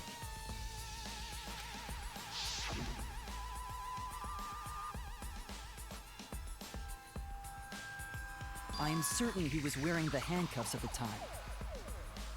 The handcuffs were left after the piranhas devoured Ryoma. So, the culprit handcuffed Ryoma and drowned him in his lab sink. Ryoma must have been pretty yummy. They chomped up his entire body. Arms, legs, brain. Saying disgusting things. I don't want to hear it. That crunchy texture with the fatty parts just right. Then when they bite down, it gushes. Stop! Please stop! But how did culprit handcuff Ryoma? He could have used Shikuchi method to get away, unless someone ambushed him? It's possible they knocked him out before handcuffing him. Though there's no way we can be sure, now that he's not but bones. I doubt he was ambushed. I'm pretty sure the culprit got Ryoma by...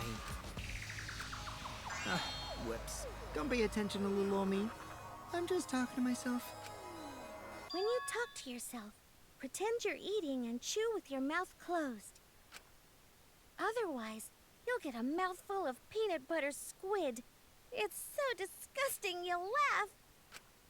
So we all agree Ryoma was drowned in the sink in his lab, right?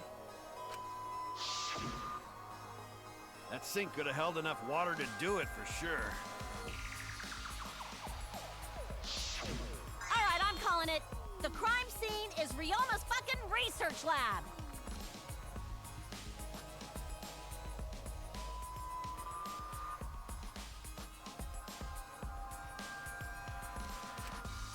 But how did the culprit carry his body to the gym from there? Isn't Ryoma's lab on the 3rd floor of the academy? It's actually not far at all. Although, perhaps it's more accurate to say there's a shortcut. Was there a shortcut?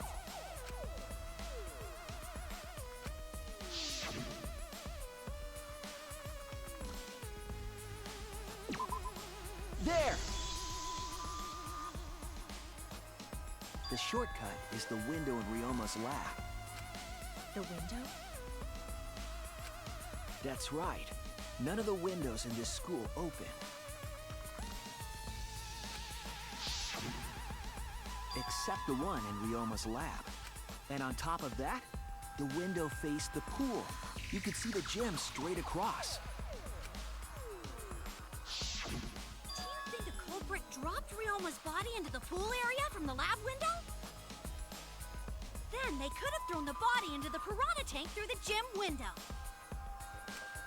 How's that? Mission complete! Your explanation contradicts some things we discussed earlier.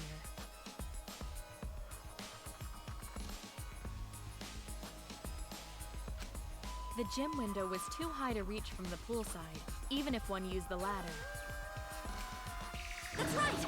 I apologize! I must go on a journey to reflect on this! We keep hitting dead ends, since we don't know how the body was thrown into the gym.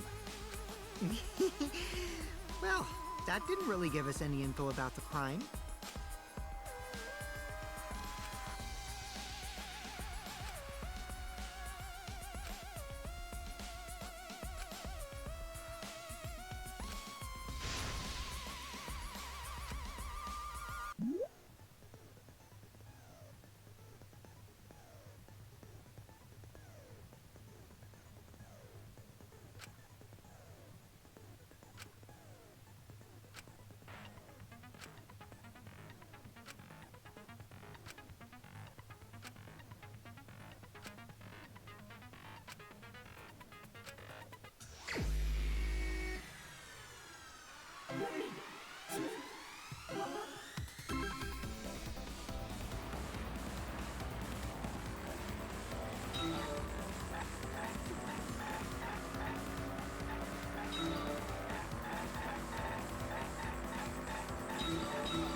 Ryoma's body was moved directly from his lab to the gym.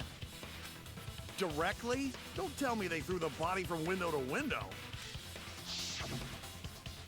I mean, we're talking about a body. It's not like tossing a baseball, you know. No, I don't believe he was thrown. But perhaps another way. What do you mean another way? There's no other way to move it. The culprit must have used some kind of equipment. Huh? Equipment? With this equipment, they can connect the two windows and move the body to the gym.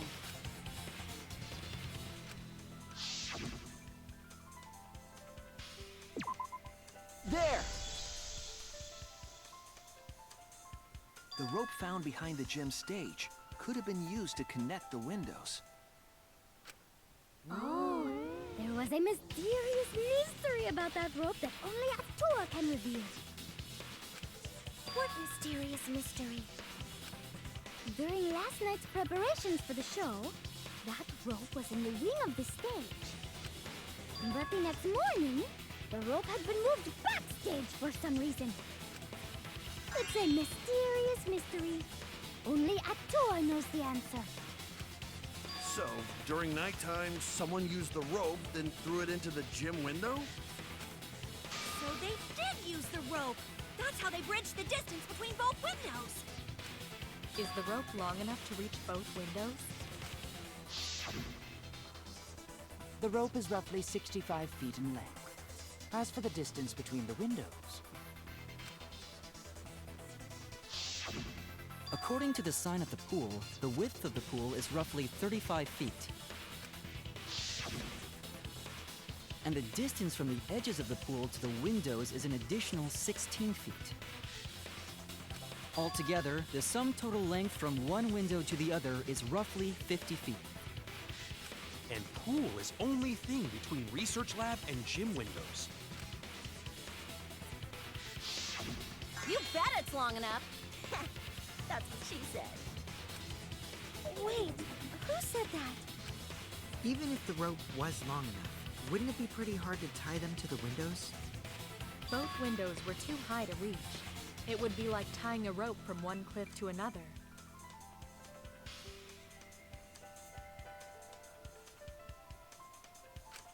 If the windows were closer together, then they could toss the rope across. But they're not. No, Gonta think it would work. Just need one more rope. Another rope. There was only one, though. Oh, then it impossible. Sorry.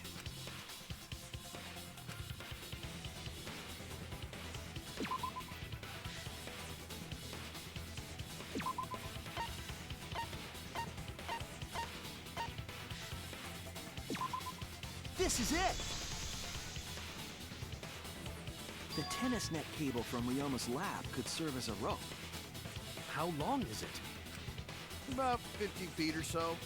But how did they use it? Okay, so... First, culprit hang rope outside of one window. And tie cable to other window. Then, after tying to each window, culprit tie rope and cable together. That how culprit make one rope that reach both windows. Wow, that's amazing, Gonta! You're so knowledgeable.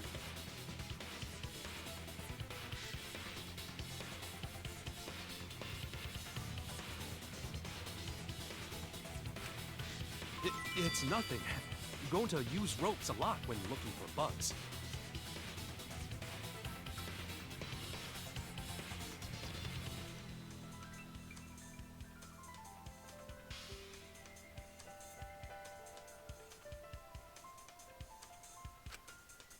Even if they did connect the windows with a rope, they can't carry a body on just that. Eureka! I got it! Thomas Edison once said that genius is 1% inspiration and 99% perspiration. But in my case, it's 100% inspiration! You get it. Just tell us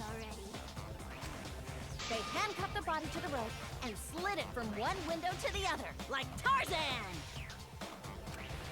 The body would reach the gym window, but it wouldn't land in the piranha tank.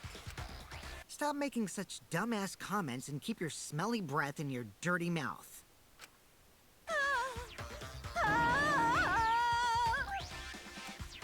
Tarzan? But they also had to put the body in the piranha tank after they moved it, huh? That is not feasible with just one rope. Maybe the rope wasn't the only equipment the culprit used. Well, anyway, it would have been pretty difficult to get that body in the piranha tank. They wouldn't just throw it. The trick was a super crucial part of the culprit's plan. The culprit must have carefully placed the body into the tank with their own hands. But is there really a way to do that? Kokichi, are you hinting at something? Huh? Hint? What hint? Don't confuse me with your talk of hinting hints.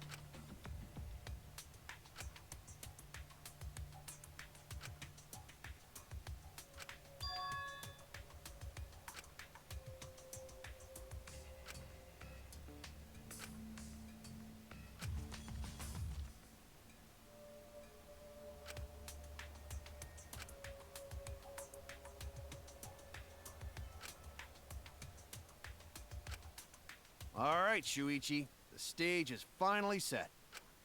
What? Listen up. Do a good job here, and I'll be able to put an end to this trial. It all starts with you. You be the opening act, and I'll be the main event. And then together, we're gonna save everyone. Together? You got this. After all, you are my sidekick. I believe in you, so I'm gonna leave the rest to you. Yeah.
Yes, that's it.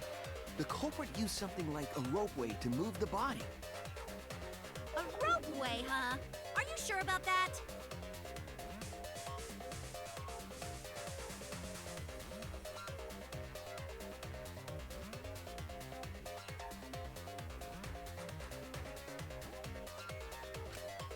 Wow, you got drain damage or something? You'd need some kind of vessel to use on a ropeway, and we don't have that!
It's the inner tube.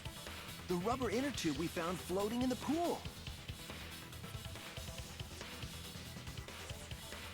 The inner tube? Remember the inner tube we found in the pool with a rope on one side? Maybe the rope was original. The culprit made a ropeway by hanging the tube from the rope connecting the windows. And because the third floor window is higher up, gravity would have pushed the inner tube along. The inner tube is made of sturdy rubber as well. It could have supported 2 people. The culprit used the ropes and the inner tube to construct a rudimentary ropeway, and used it to move themselves and Ryoma's body from the lab to the gym.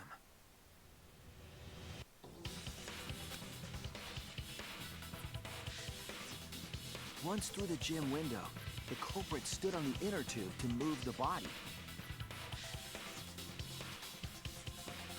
Either that, or the culprit placed their foot on the windowsill. That way would be more stable and let them handle the corpse more carefully. Finally, they removed the rope from the window frame and left the scene. Well, when you put it like that, it certainly sounds possible. But wow, a ropeway! You say the culprit placed their foot on the windowsill. Isn't that against school rules? It would count as entering the gym, would it not? Last time we got asked that question, we decided it was okay. Sticking your body through the window is an automatic out, but standing on the sill is... Wait, who asked you last time? Eh? It is quite possible that the culprit went to you to confirm the details of their plan. Oh, shit! Way to put your foot in your mouth. His foot! Monosuke just unhinged his jaw and swallowed his entire leg! Cut it out! I can't write this off as a joke if you two keep freaking out about it. Then your little slip-up is actually the truth! Pops? Uh-oh. Daddy's mad at you now. Huh? Don't look at me. This is what you get for acting like a big shot all the time. Stop. Do not bully Monosuke. Huh? No more blaming each other. Everybody makes mistakes. I want us all to get along. Monodum's right. Monosuke, you better thank Monodum. Less attitude and more gratitude. Got it? Man, the trial was just getting fun. Why you gotta ruin it with that slip-up? But I guess now we know Shuichi's logic is right on the money. So culprit really used ropeway to move body? Yeah, they used the ropeway to move with the body from window to window. Ropeway murder? Some crazy-ass shit! But if the mechanism was that complicated, wouldn't it be hard to put it all away? Not necessarily.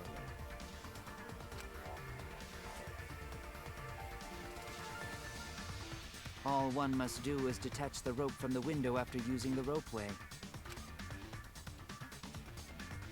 Then, after returning to Ryoma's lab, one could retrieve the rope from that side. Tossing the rope into the gym from the pool window would be the final step. I see. The rope was thrown from the window. That's why we found it there. With that method, the culprit must have made numerous trips from Ryoma's lab to the pool. Which is why the crime was committed during nighttime, while we all slumbered. But if the culprit was so careful to recover the rope they used to commit the crime, why did they leave the inner tube in the pool? I believe that was an accident. An accident? Yes. When the culprit was taking down the inner tube, they accidentally dropped it. Then why did the culprit leave it in the pool?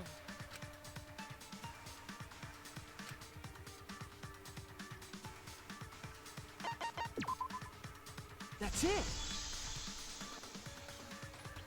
Even if they wanted to get it, they couldn't, because this took place at nighttime. I see. They couldn't get the inner tube because swimming is prohibited at nighttime. But couldn't they have used the rope to fish it out? Not necessarily. You see, the water level in that pool is so low. Even if one tried to draw in the inner tube using the rope, the steep angle the rope would be at would make it nigh impossible. It'd be different if they used a pole, but there's no way a rope would work. Even if inner tube was closer to pool edge, water's still too low to drag tube in. Sounds like a lot of work.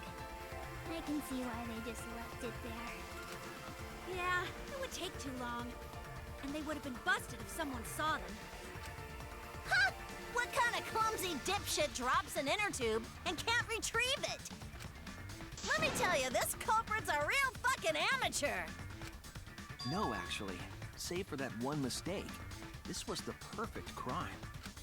If Maki had never met up with Ryoma at nighttime, it might have been the end for us. Though I still don't know if Maki is telling the truth or not. Shut up. personally, I find this culprit frighteningly thorough. Such a bold, beautiful plan. I never even imagined there was a ropeway. Ah, respect begins to bloom in my heart for this wonderfully cruel culprit. What are you, stupid? Don't respect the culprit.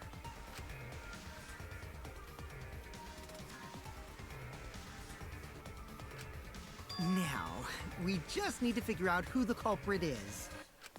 But of course, it would be pointless to unravel this mystery otherwise. So, who is it? Looks like it's time for me to start the main event. But my sidekick here is on a roll right now, so I'll let him take this one. You're just pushing everything onto Shuichi because you don't know yourself. Well, Shuichi, do you already know who the culprit is?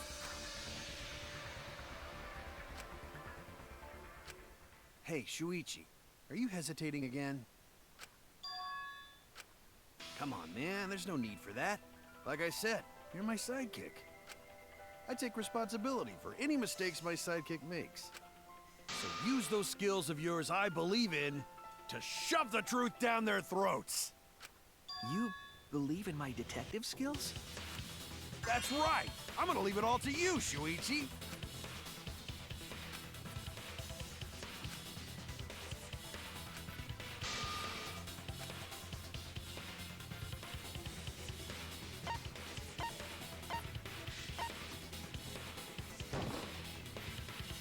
It has to be you! There's one more thing I still have to confirm. But Kirumi is the prime suspect.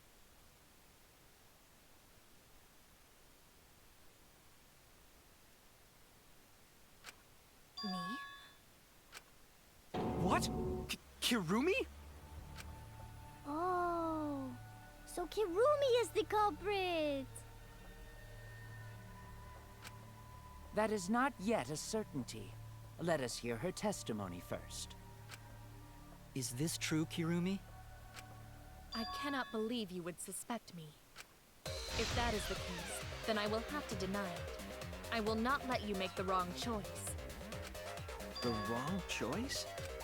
If you do believe it is me, are you prepared to stand by that decision? I will refute your accusations with all my might, for everyone's sake.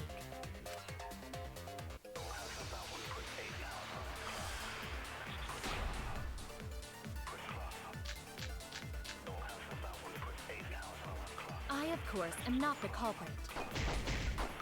The crime was committed at nighttime. And you have no alibi, do you? An alibi for nighttime? I believe most of us do not have one. I have evidence that proves you're the culprit. Do you think we would fall for such nonsense? The trick relied on complex mechanisms to work. But someone like you could be skilled enough to pull it off. Preposterous. That could have been done by anyone. Kirumi is thin and has a nice body. She and Ryoma could have totally...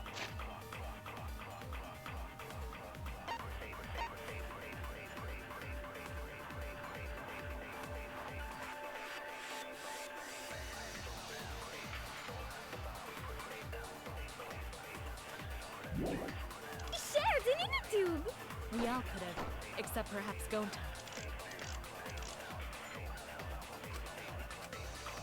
I, of course, am not the culprit.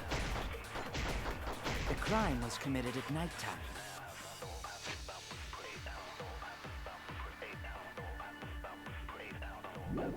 And you have no alibi, do you? An alibi for nighttime? I believe most of us do not have one. I have evidence that proves you're the culprit. Do you think we... Relied on complex mechanisms to work. But someone like you could be skilled enough to pull it off.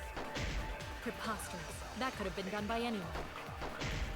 Kirumi is thin and has a nice body.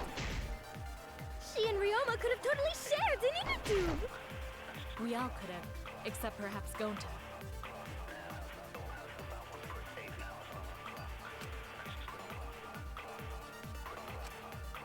I, of course, am not the culprit. The crime was committed at nighttime. And you have no alibi, do you?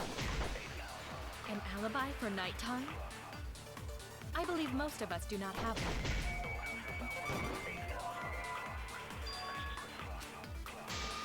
Oh no! I, of course, am not the culprit. The crime was committed at nighttime. And you have no alibi, do you? An alibi for nighttime? I believe most of us do not have one. Damn it! I, of course, am not the culprit. The crime was committed at night. You have no alibi, do you? An alibi for nighttime? I believe most of us do not have one. I have evidence that proves you're the culprit. Do you think we would fall for such nonsense? The trick relied on complex mechanisms to work. But someone like you could be skilled enough to pull it off. Preposterous. That could have been anyone. Kirumi is thin and has a nice...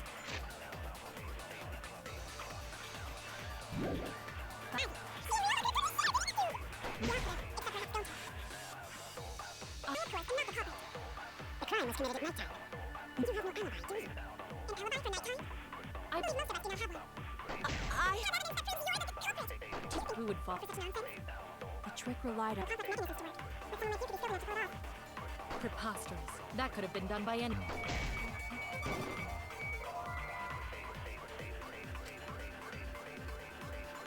Oh no! I, of course, am not the culprit. The crime was committed at nighttime.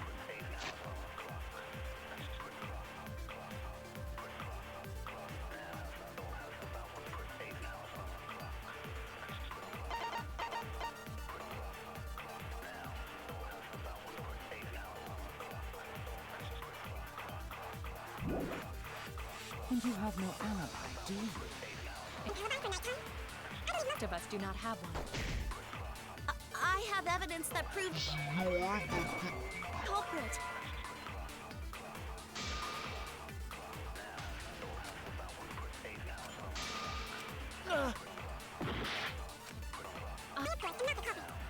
The crime was committed at nighttime. You have no alibi, do you? An alibi for nighttime? I believe most of us do not have one. I have evidence that proves you're the culprit. Do you think we would fall for such nonsense? The trick relied on complex mechanisms to work. But someone like you could be skilled enough to pull it off.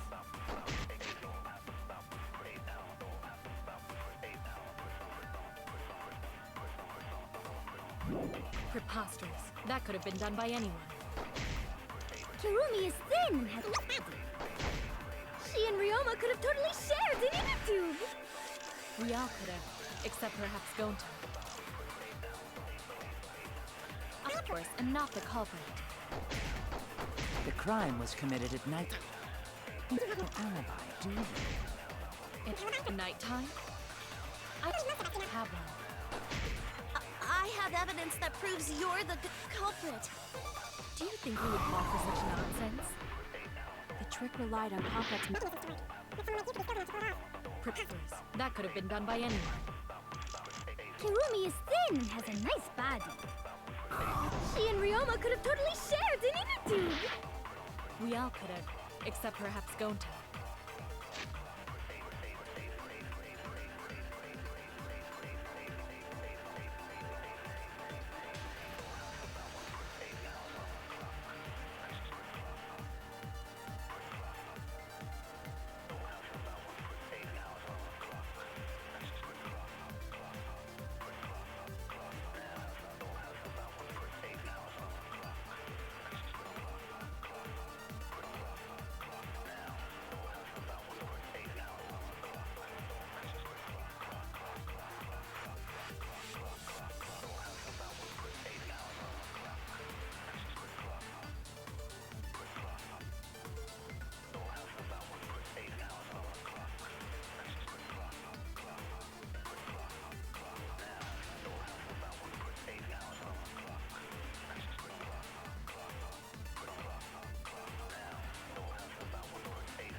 I, of course, am not the culprit.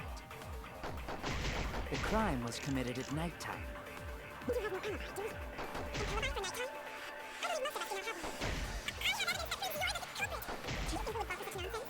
trick relied on with someone like Preposterous. That could have been done by anyone. That's wrong!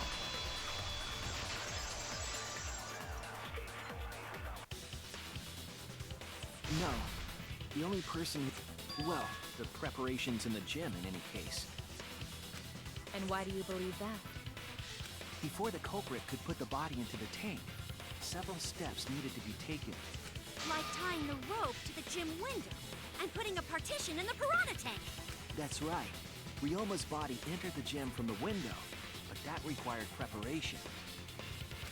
That could only have been done when Kirumi was by herself in the gym before night. But Kirumi was alone in the gym for only like 5 minutes. Not enough time for the whole murder, but enough time to set it up. Enough time to tie the rope on the window frame. This is my selfless devotion!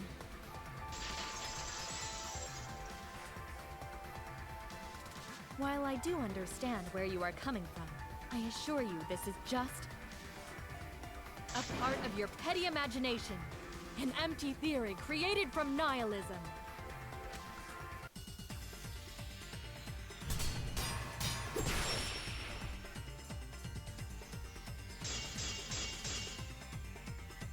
If it were solely the rope and partition, I suppose 5 minutes might be enough time.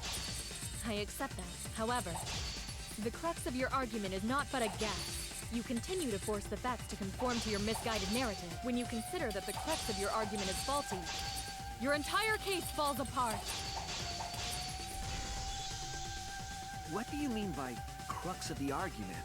How is it just a guess? I am referring to the road.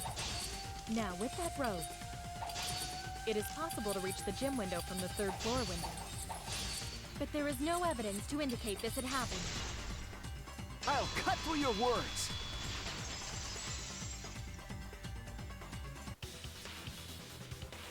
I have evidence. The abrasions left on the window frames at the gym and the lab. Were those scratches from when the rope was tied to the window frame? Just tying the rope to the frame wouldn't cause so much damage. The rope that was tied to the frames must have been weighed down significantly. The frames didn't break, but they were left with distinct marks. Those scratches are proof that you used a rope to carry the body to the windowsill. Oh? What's wrong, Kirumi? What's wrong? What's wrong? What's wrong? Hey, what's wrong? Is Kirumi quiet cause that's what happened? Please answer us, Kirumi. Shuichi is doing this for your sake. If it is for my sake, then it would be much easier to forfeit. But I cannot allow that, because I must do this for everyone! I have a duty and a responsibility. I must serve everyone and protect them. So I refuse to surrender. They won't forgive me if I do.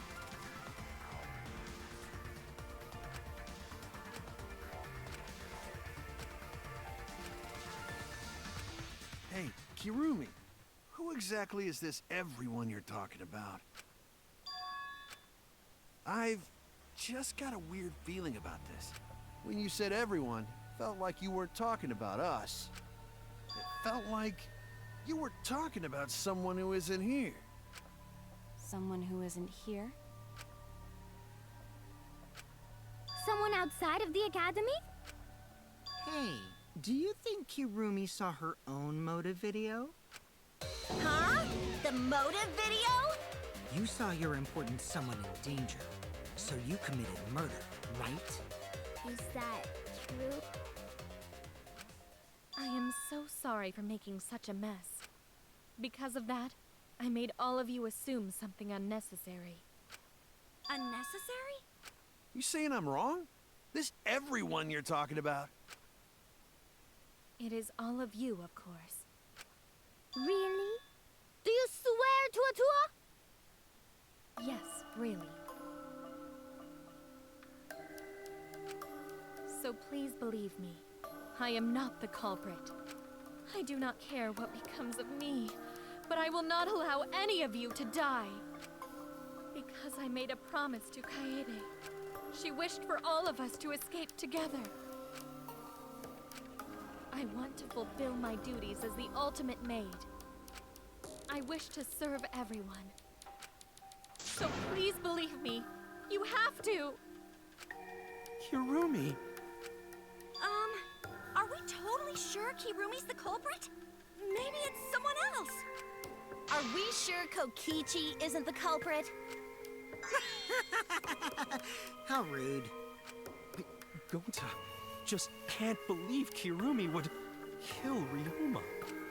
Kirumi's breakfasts were the best. She always treated us so well.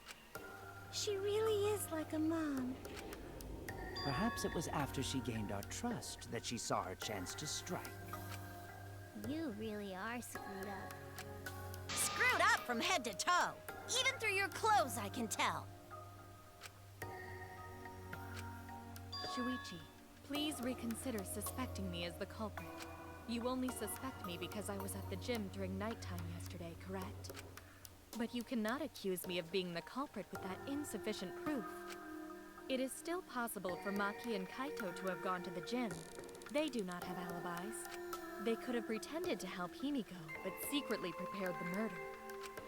When you put it that way, it does seem possible. We can't accuse Kirumi just based on our alibi. Guys, maybe suspecting Kirumi is wrong. Yeah, maybe we should think it over one more time. I made a promise. As the ultimate detective, I made a promise to seek the truth.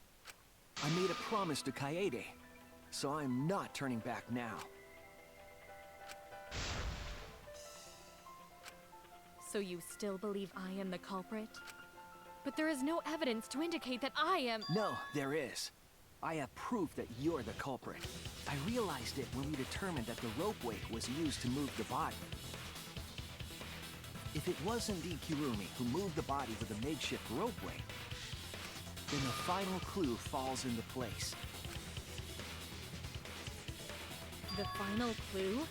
The damning evidence that proves Kirumi is the culprit. Shuichi, won't you please tell me why you are so desperate to pin me as the culprit? Don't you want to protect everyone? I'm doing this because I want to protect everyone. Shuichi. Then you're wrong. Your deduction is all wrong. Your words aren't going to convince me now. Not when I know the truth. All you care about is your own reasoning. You don't even listen to others. I can't bet everyone's lives on a deduction made by a self-righteous brat. You can't save anyone!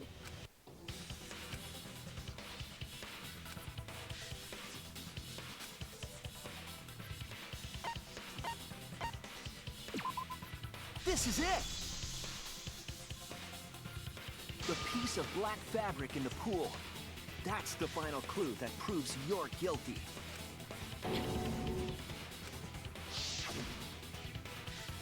It's been bothering me for a while. I couldn't figure out what it was. I thought it was just trash at first, but I couldn't dismiss it entirely.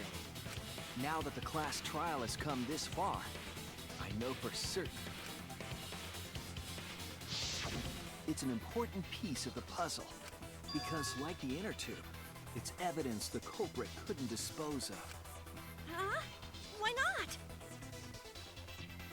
Using the ropeway, you could slide the inner tube from the lab to the gym, but how would you control it? If it kept sliding and hit the window, the momentum would have thrown the body off. To prevent that from happening, the culprit needed some way to adjust the speed. For example, the culprit could have used their hands for friction. Yeah, so what? You're still wrong. Your logic is flawed. Kirumi, why are you becoming increasingly erratic? There is such absolute beauty in trying to fight against the truth. What truth? That black cloth is just trash. You can't prove I'm the culprit with just that! No, it's not just trash. It's proof that you're the culprit.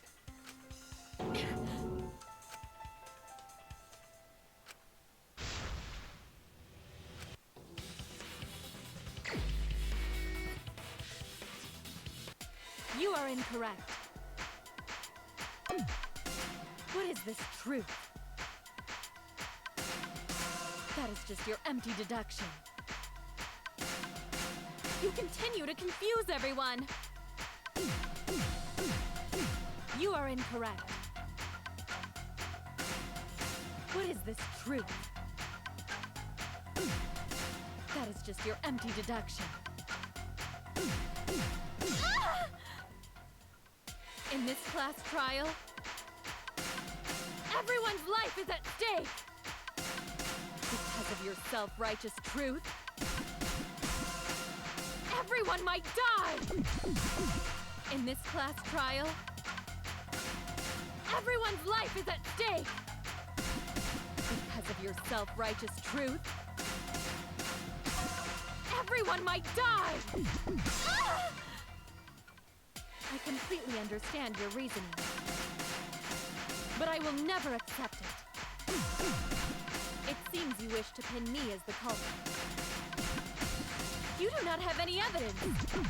You are only providing us with speculation. I only wish to protect everyone. Why must you interfere?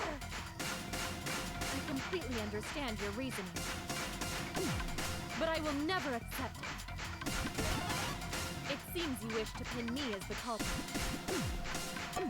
You do not have any evidence. You are only providing us with speculation. I only wish to protect everyone.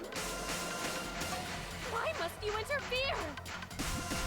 I completely understand your reasoning. What does that piece of trash prove?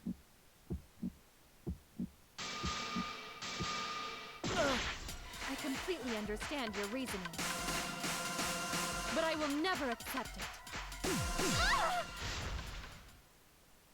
What does that piece of trash prove? It ends here!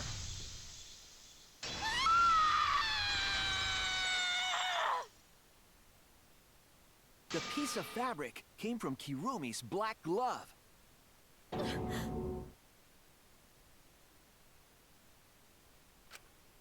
Kirumi's glove? If the culprit were slowing their descent by grabbing the rope with their hands,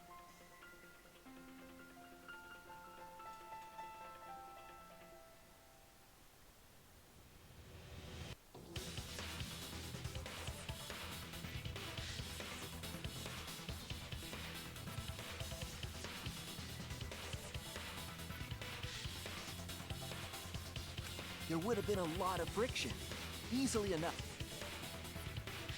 But our culprit was smart. They weren't burned. Yeah, the culprit had gloves on. One got all torn up from the friction and It fell into pool? From what I remember, the only one who wears black gloves is Kirumi, right? The gloves on your hands now. I take it they're from your dorm? The extra uniforms in our rooms are made of the same material we're wearing now. We can test my theory by comparing the fabric scrap with your glove. Well, Kirumi? Will you allow us to compare the black fabric we found in the pool with your gloves?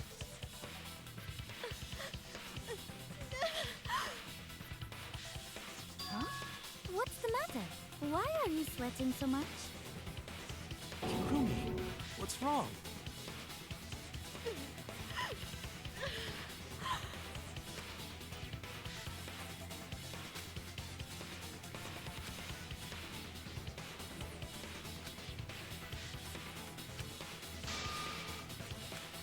I will show you the truth.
This is the truth of the case!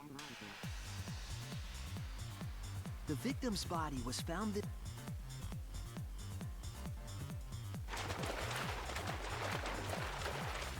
When we saw the piranhas in the tank, we thought that Himiko's escape failed. Of course, it was all part of the act. Himiko's escape went perfectly. But when Angie opened the curtain in front of the tank, we saw Ryoma with piranhas swarming around him. Before any of us could react, the piranhas devoured Ryoma's body. And all that was left were his bones and the handcuffs he was wearing. That horrifying sight was the finishing touch on the culprit's own twisted magic trick.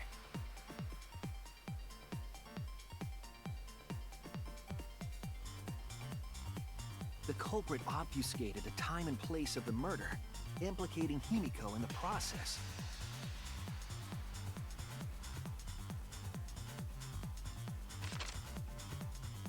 In truth, the crime began last night, around 8:55 p.m. While preparing for the show in the gym, the culprit had a chance to be alone.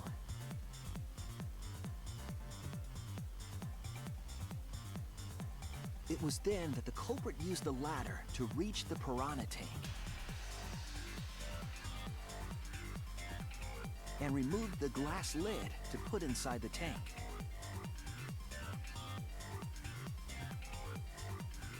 They used it as a partition to force the piranhas to one side of the tank.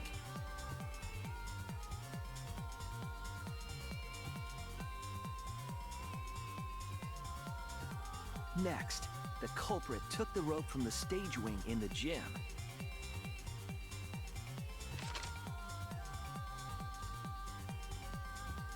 and used the ladder once more, this time to climb up to the gym's window.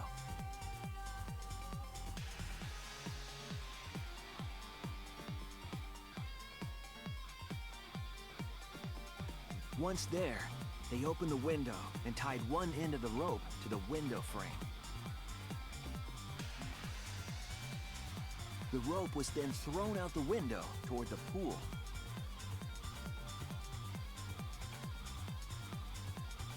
These preparations were key for the culprit's elaborate plan.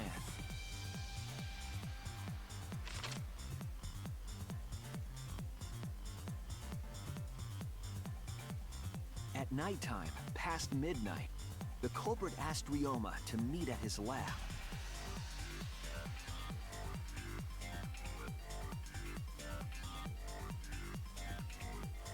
All the pieces were in place. The culprit was ready to murder.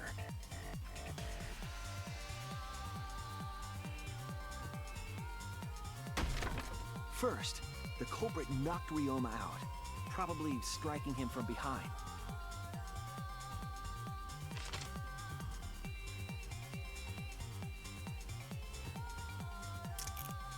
Then, they put the handcuffs from the shower room on Ryoma's wrists.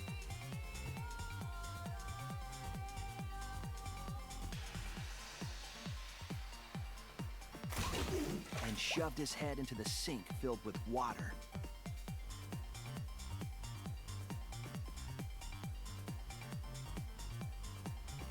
From the water and the pain of drowning, Ryoma should have woken up and struggled. The culprit anticipated his resistance, which is why Ryoma was handcuffed.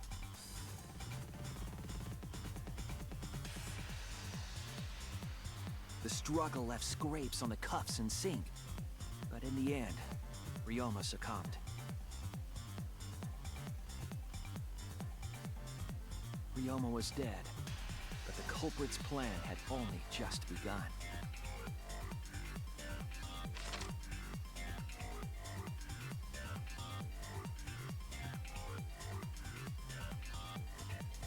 They removed the cable from the tennis net and hung it from the window facing the pool.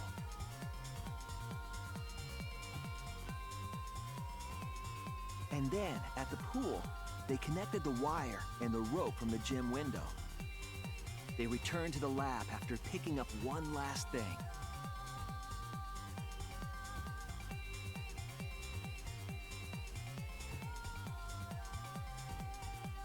The rubber inner tube that was in the pool's tool shed.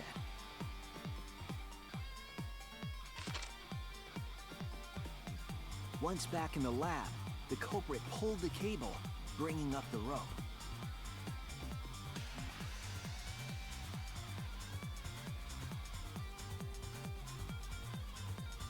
They pulled until the rope was taut, then tied it to the lab's window frame. And thus, the gym and the lab windows were connected by a single rope. After making a hanger of sorts with another length of rope tied to the inner tube, they hung the inner tube on the rope connecting the windows.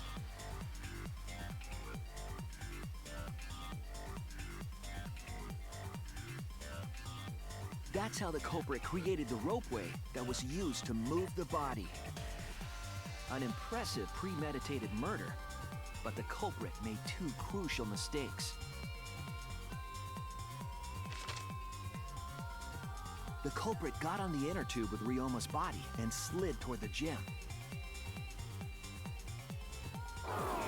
With the height difference between the windows, they would have built up quite some speed.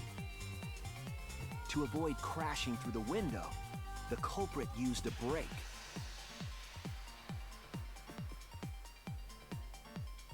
They used their own hand to grip the rope and slow down.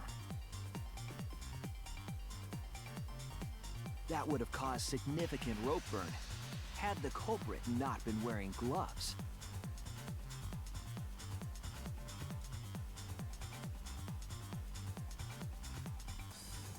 But due to the friction, part of a glove tore off and dropped in the pool.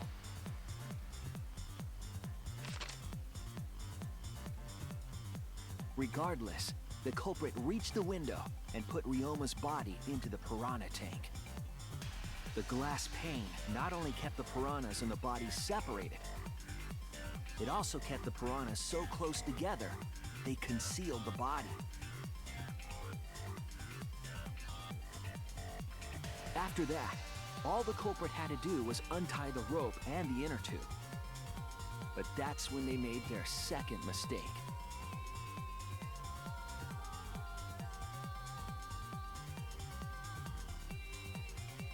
One end of the rope came loose, and the inner tube dropped into the pool.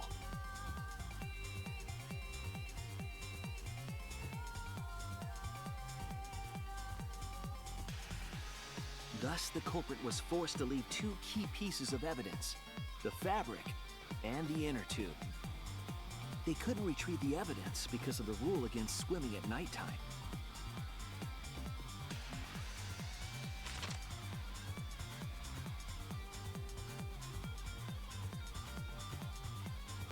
And that's the whole story. Am I wrong, Kirumi Tojo? The ultimate maid?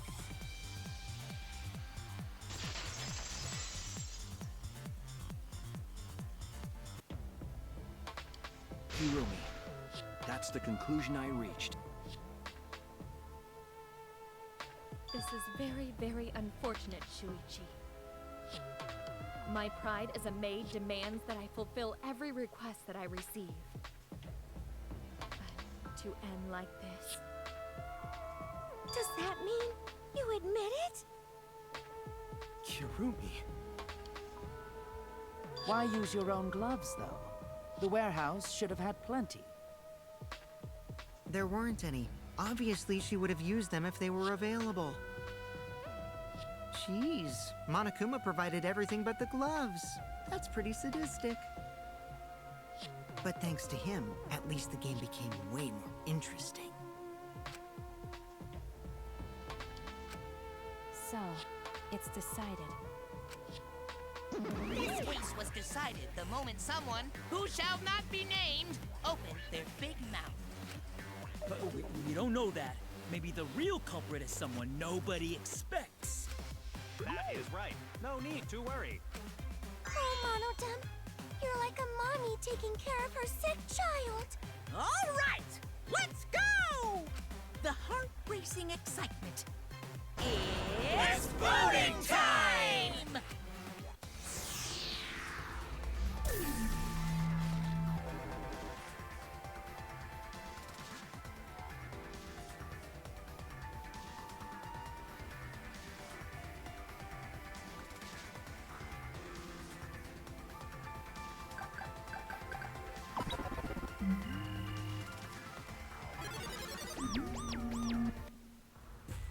Now then, it seems the voting has finished. Let's see the result.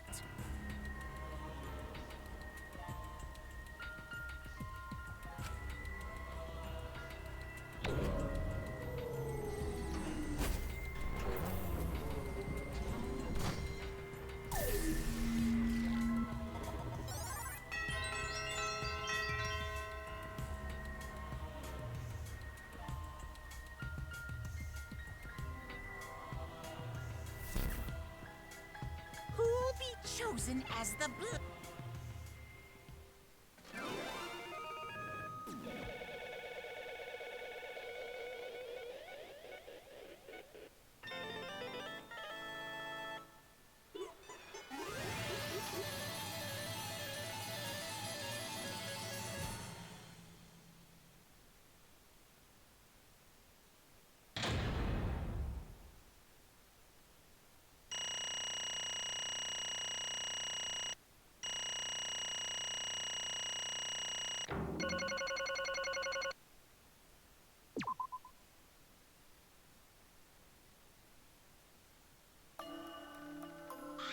Oh my!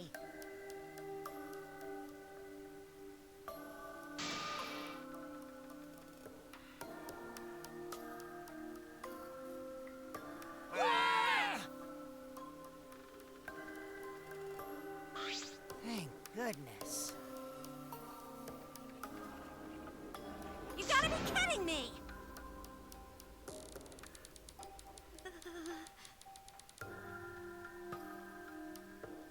Yeah, Wait! No way. Gah.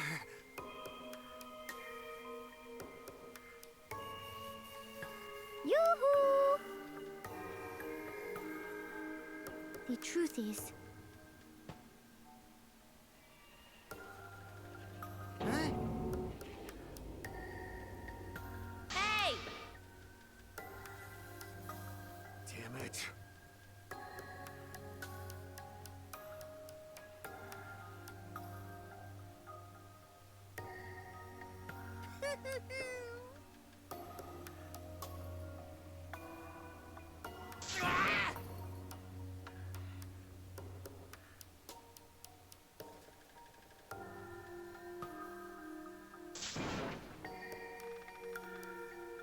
no way!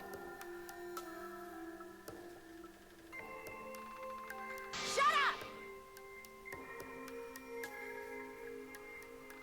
Say, How? No. What?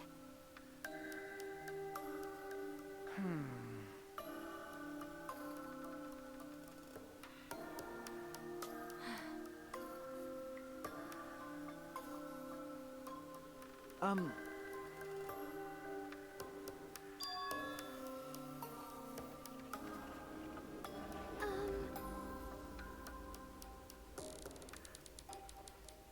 Um,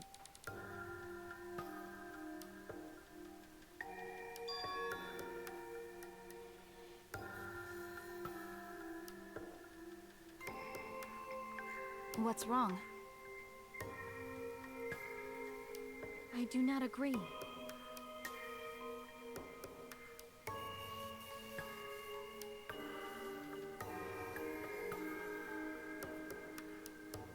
Damn.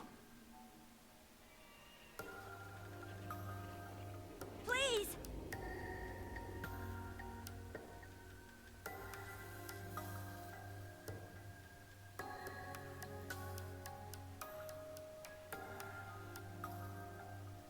Understood. I shall take that request. Well,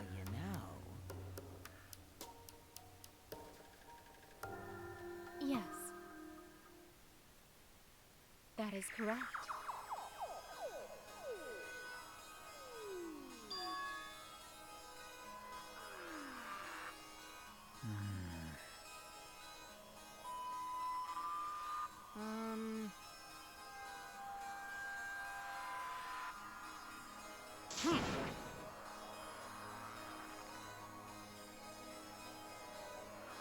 What are you saying?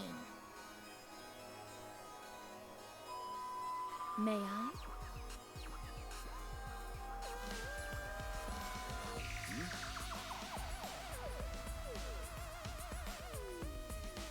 Hey!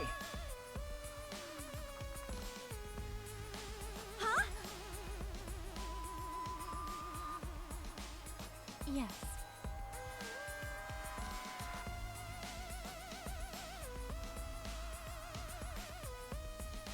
The fuck's going on? Huh?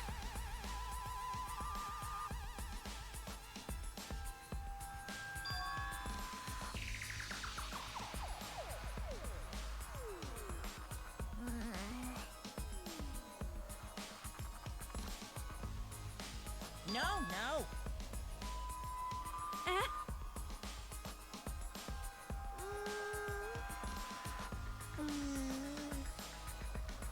Oh!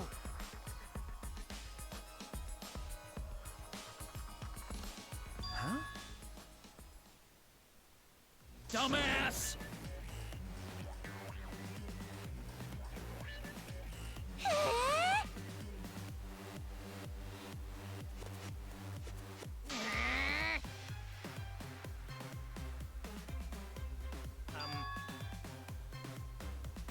Eh? I'm sorry. No. Okay. Yeah? Yeah. Daddy! Hey, Father! Hey, What? Are you stupid?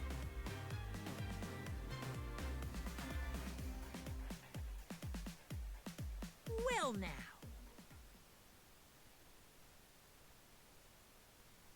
I see.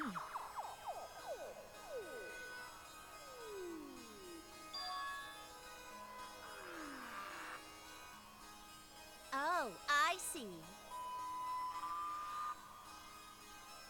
Hey!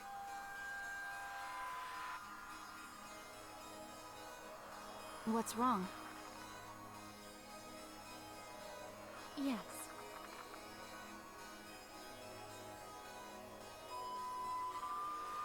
So, That's right!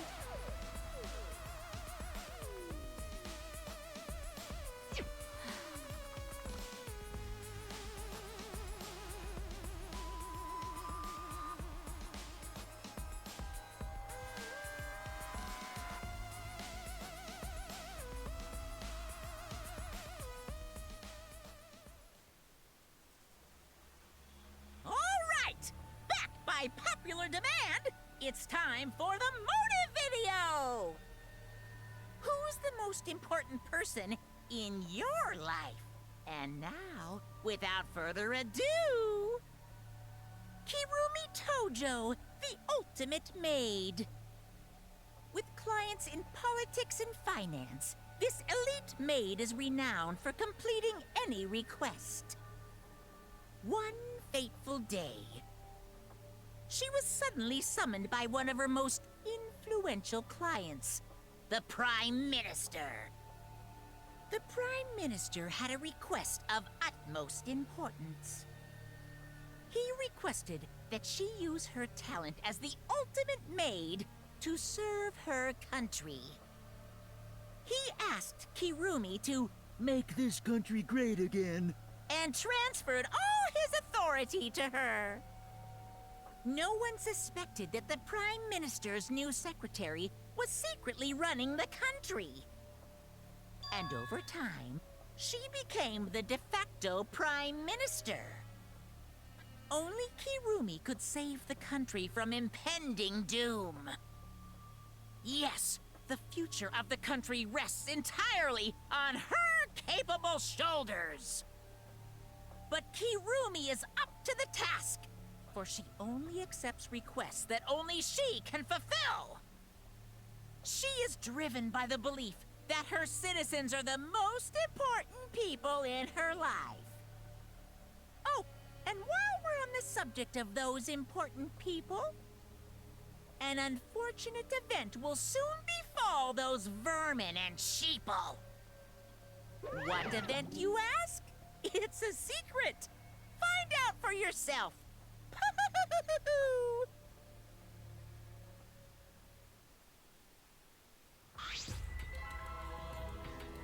Huh? What? Yes.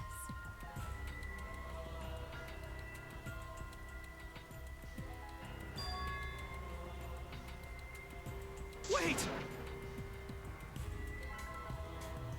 What is this?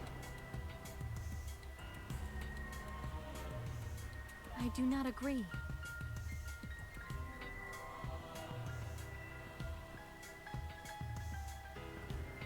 This is my selfless devotion. I was called upon to lift the country out of a dire situation. I swore to serve and help all its citizens. As the ultimate maid, I have advised politicians many times in the past. But he wanted me to prioritize saving the country from an unprecedented crisis. I fully accepted this request. As a maid, it is a great honor to serve the nation itself. What did I do?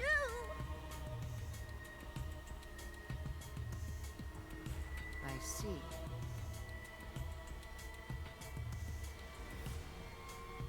Huh?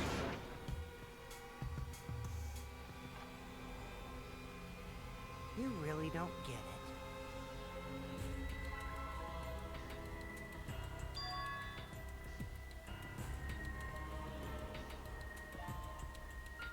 How rude! I see. Incredible. But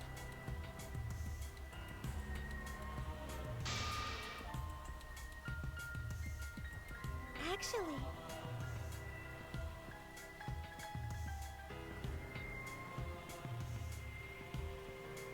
Yoo-hoo!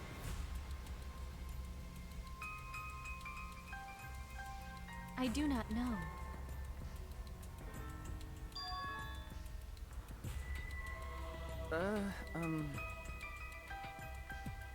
That's... That is correct. Huh?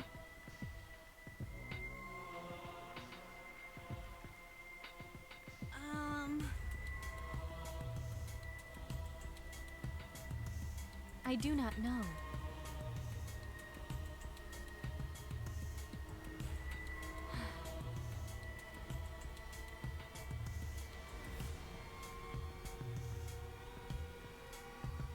This is my selfless devotion.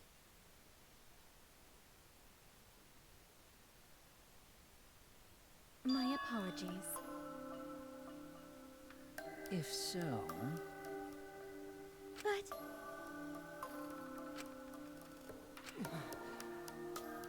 I don't like that. Why? Wait! always messing around.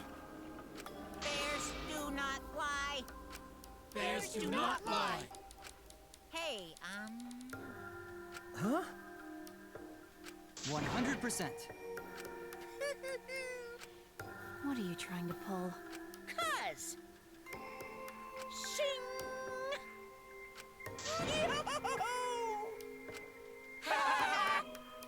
Shut up! Oh? Dang it! Oh, I see. That is... Huh? Weird! I do not agree. Do you agree? Huh? That is...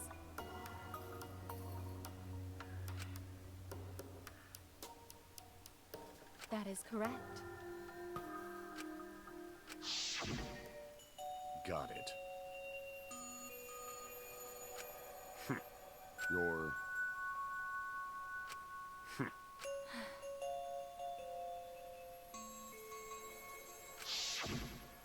And then, he turned his back toward me. At that moment, my determination solidified. A person like him would have noticed my bloodthirst emanating. He already knew. He forfeited his life right then and there. That is correct. Then...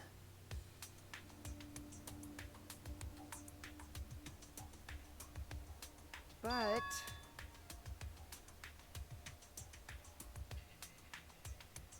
What? Because...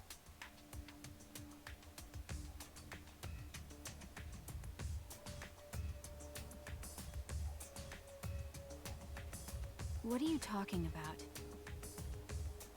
Wait!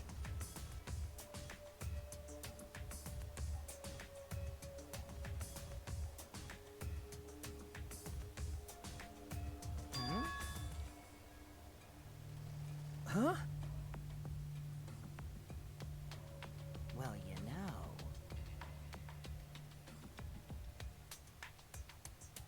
I told you.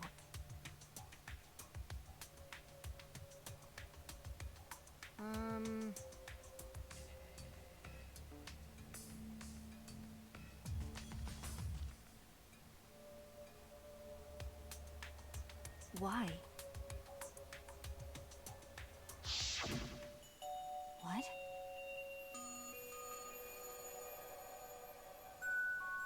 Yeah.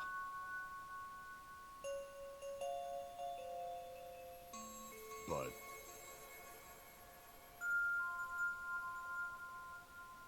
Hey, no.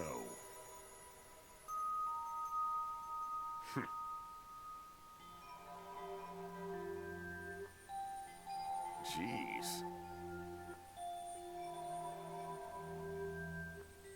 In other words... Please.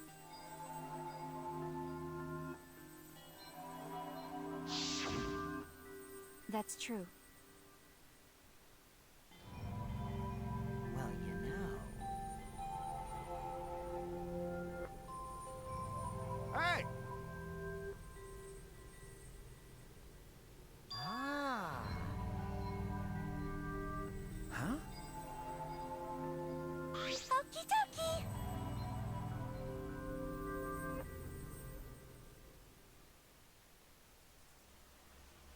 All right! Back by popular demand, it's time for the motive video! Who's the most important person in your life? And now, without further ado... This message is for Ryoma Hoshi, the ultimate tennis pro! Unfortunately, there is no one in the world who is important to you. I'm so sorry. Really, I am. You have my deepest sympathies. Sorry.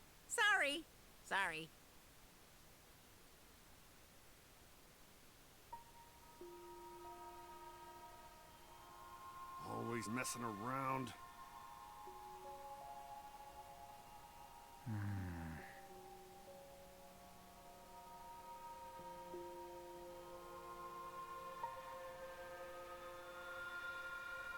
I see.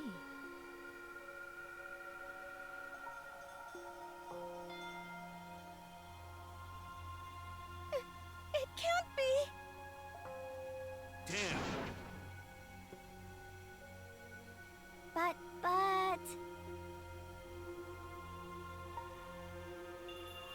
Because...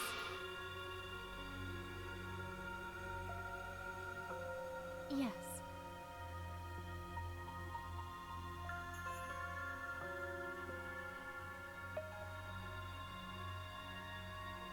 For everyone.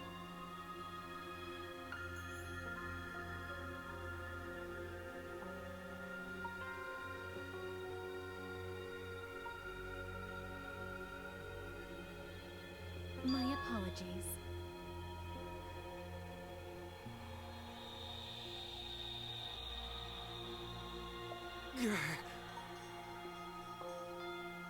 You need something? Hey! Huh? Gonta...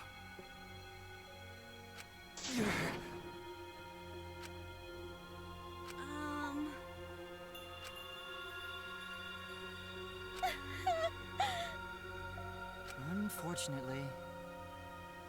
Jeez. Huh? Oh, man.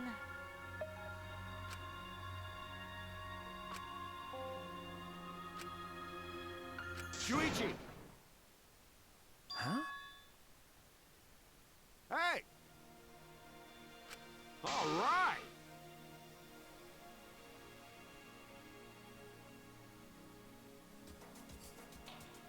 Listen up. I mean, don't worry about it. Of course! Jeez. But... So divine! Shut up! But... Huh? Because...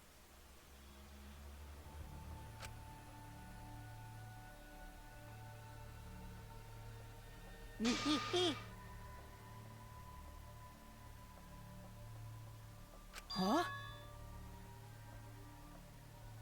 But...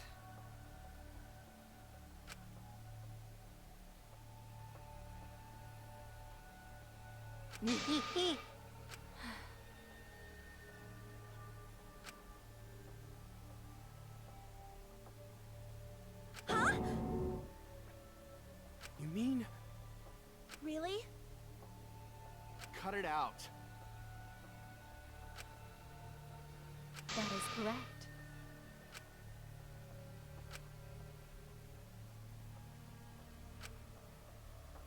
You must live. Huh? I see. You must live.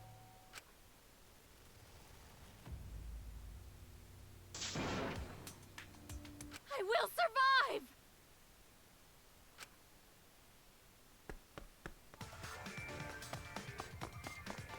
Ah!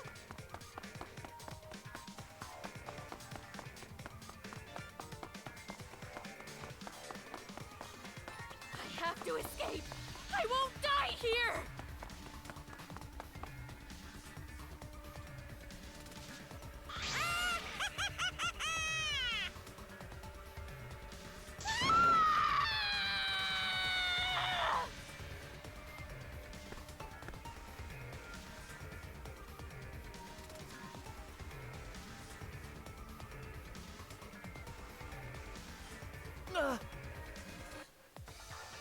Damn it! Please run! Hurry! Damn. Hey,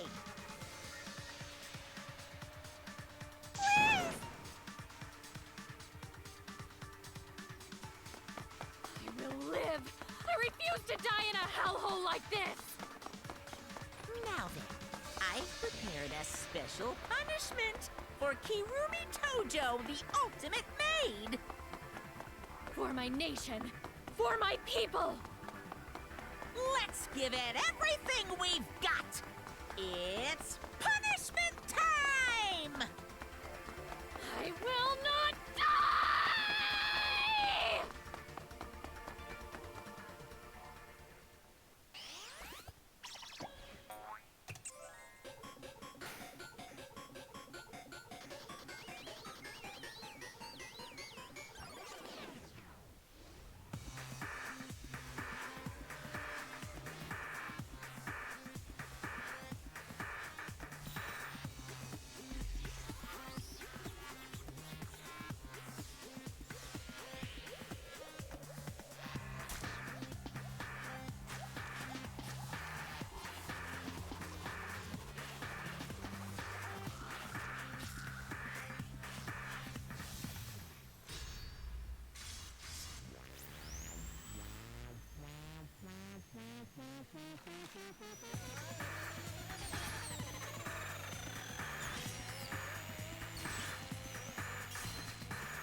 Really?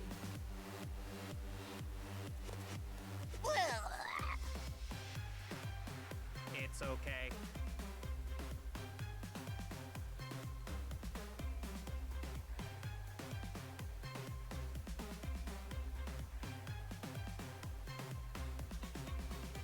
It's fine.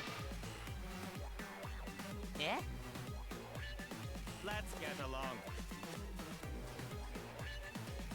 We are all friends.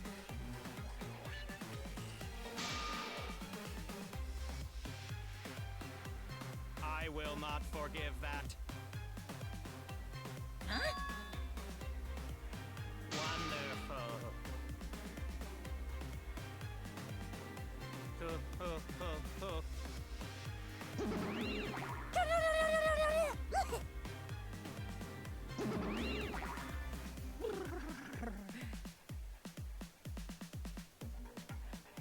That's nice! They're so cute!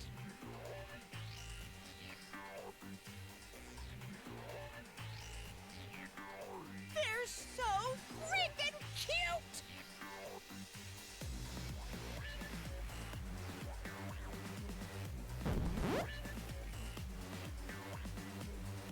How horrible!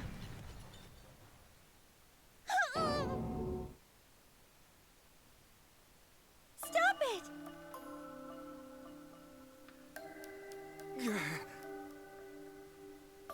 I don't like that.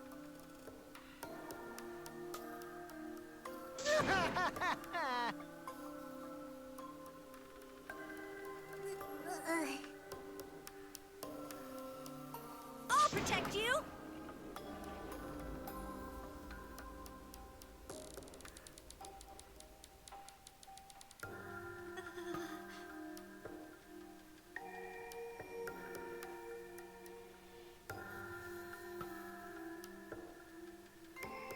Come on, come on! Kazatua says so.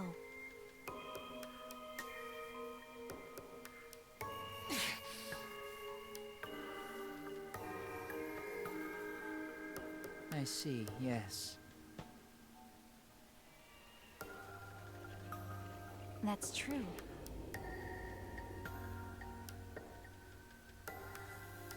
Okay.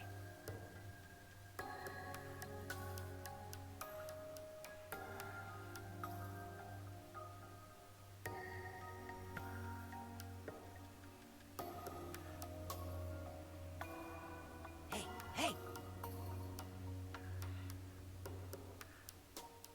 Of course! However...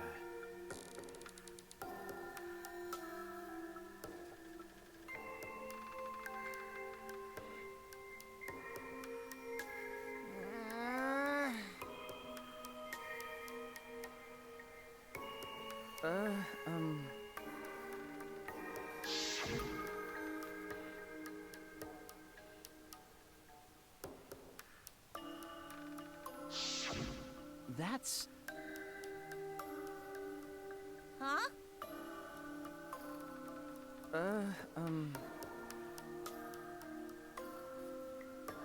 I see.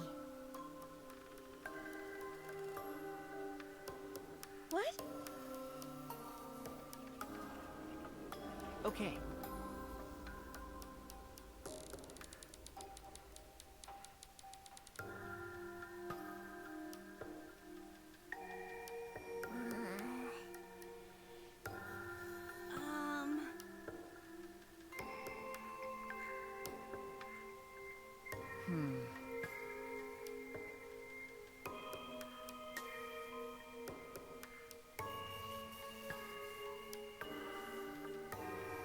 Okay.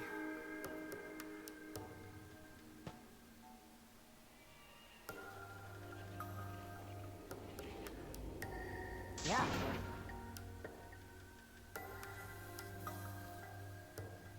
Oh dear.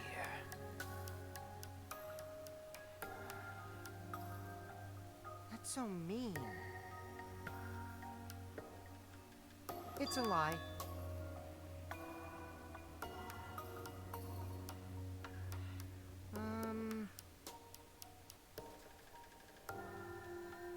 Because...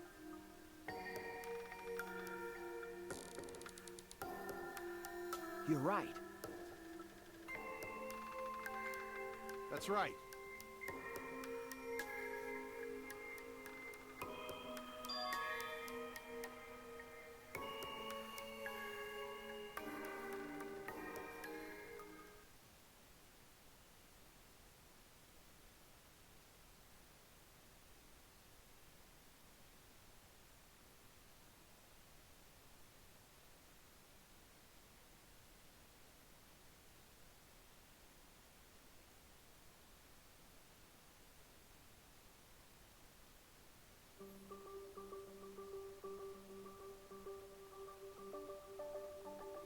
For now, You're right. Why, you? I won't forgive you! It'll be okay.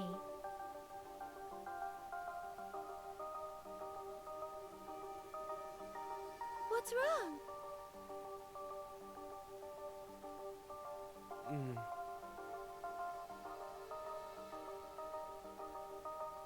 But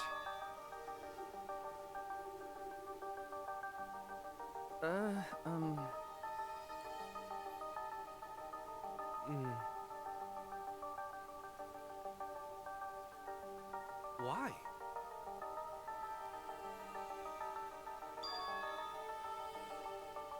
Hey, so... Okay. Hey! Huh? Well,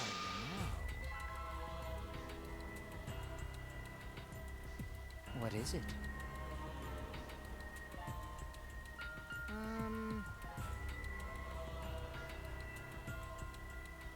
You get it?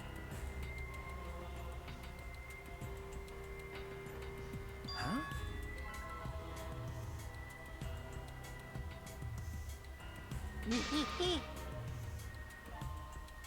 Huh? What? Ah.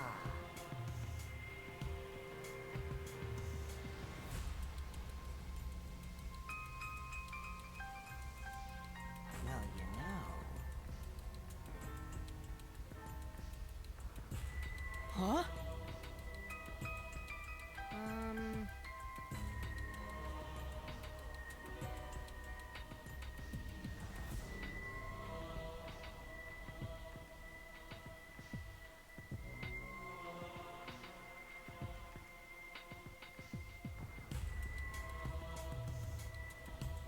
Which means...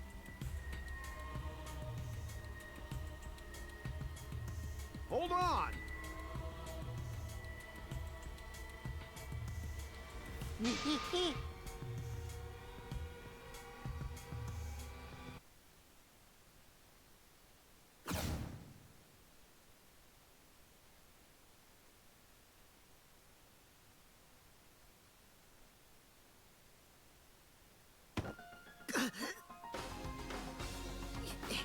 You know, this is an interesting turn of events.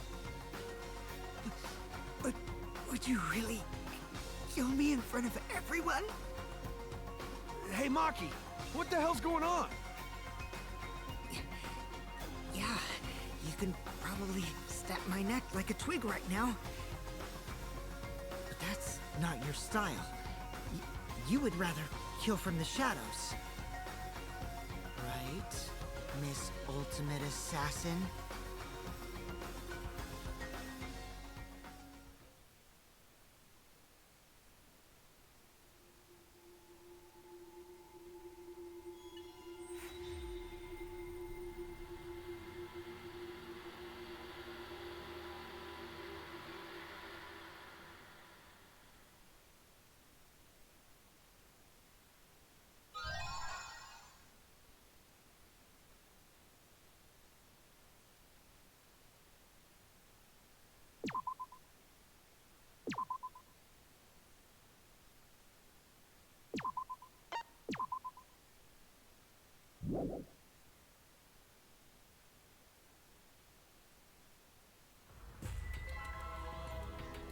What you're seeing now is live.